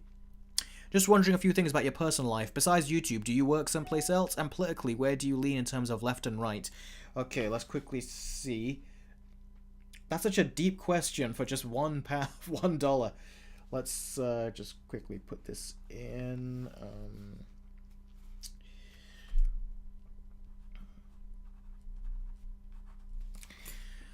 Okay, besides YouTube, do you work someplace else? I used to, but now I try to make YouTube my full-time career. So that's why I say these donations really help, and the Patreon support, the commission videos, they also really help. Politically, where do you lean? I don't lean left or right. That's something that people always like to do, is they like to put you in a camp. They're like, okay, you're left-leaning. Oh, you're right-leaning. Oh, so if you're left-leaning, you're the woke people. If you're right-leaning, you're the Trump supporters. They always like to put you in some sort of camp. I'm neither. I've got my own thoughts, and I would piss off both sides with my thoughts. So basically, I'm just on my own, and I like not to tell people what side I'm on, because well, I like not to give them details as to, because they'll always try to find a way to pocket you into some kind of political pocket, basically. And then once that happens, they know how they can insult you. Like I said, it's either woke person or you're a Trump supporter. They like to. That's the only way they know how to address someone. If you don't tell them what side you're on, they don't know how to address you. It's kind of funny. But yeah, again, thank you for all the super chats and Streamlabs chats. Like I said, I really do appreciate it. And yeah, like I said, that's the only thing that would keep me going on this stream at this point. But I really appreciate it. Master Combatant, thank you very much for that Streamlabs chat. That was a very good, that super chat, I mean. That was a very, very good question that you asked. It was genuinely a good one, but I didn't read beyond those comics. The Rift, I didn't read. So I don't know if she did end up getting better. But I would kind of hope Azula always stays evil. But yeah. Thank you very much, everyone. And Rohan, I do love Smallville. I've said that. Although Master Combatant is at it again with a $5 super super chat. I actually always felt really bad for her, especially when she realized her own father didn't love her. Yeah, it wasn't really much her father didn't love her. She thought her father didn't trust her when she goes that, did you two, when they said that those two old twins says, Azula, we are concerned for your well-being. She said, did my father send you here? He never trusted me. That's what she said. It was, what happened, the part where she cried was when she thought her mother didn't love her. Because she even said in the beach episode, she says, I could cry when they were all telling stories. She's like, I could tell a story about how our mum loved Zuko more than she loved me, but I didn't care. And then she goes, my own mother saw me as a monster. She was right, of course, but it still hurt. Later on, though, when she starts seeing her mother, when she starts to hallucinate, you can tell that does actually eat away at her. Because, you know, mothers and daughters, fathers and sons, there's a connection there. It bothered Zuko. You see here that it starts to bother her when she realizes that, you know, she goes, you always hated me, you always feared me. Then she goes, her hallucination mother goes, no, I love you, Azula. And then she breaks down crying and she throws that hairbrush at the mirror. Really, really good. It was showing that it did bother her that her mother didn't love her as much. So yeah, that's something that you can feel sorry for her about, but man, was she pure evil. So it's like, I kind of like what happened to her, as tragic as it is. With that said, I think that's a good place to probably end, unless some other super chat comes in. I gotta answer that as well. But like I said, I always appreciate these. And Master Combatant, you've been very supportive. All of you have been very supportive. But thank you very much for that super chat. I really do appreciate it. I always appreciate it. So thank you very much. So, with that said, let me just double check. Did someone do another Streamlabs? I don't want to miss that. That would not be nice. Someone did. I thought I missed it. Someone's done. Good thing I didn't stop the stream yet. £1.50 Streamlabs chat. Gonna keep going for a few more times. What's your favourite foreign language film? So non-English. My favourite foreign language film, I'd say right now, is Godzilla -1. I would say it's Godzilla -1, yeah. Yeah, that was a quick answer. So yeah, thank you very much. I'm trying to think, was there another foreign movie that I really love? This is right on there. I love The Raid. But if I had to say a movie from beginning to end, I think it is Godzilla Minus One. Yeah, I think that is my favorite foreign film. So yeah, that's basically it. Reviews, very quickly. What is your question? Eric, can you answer my question now so I can go to sleep? My question is, do you think it would have been cool if we had an Adam West Batman versus Christopher Reeve Superman movie back in the 90s? If you want me to do that, you mean? Yeah, that would be kind of cool.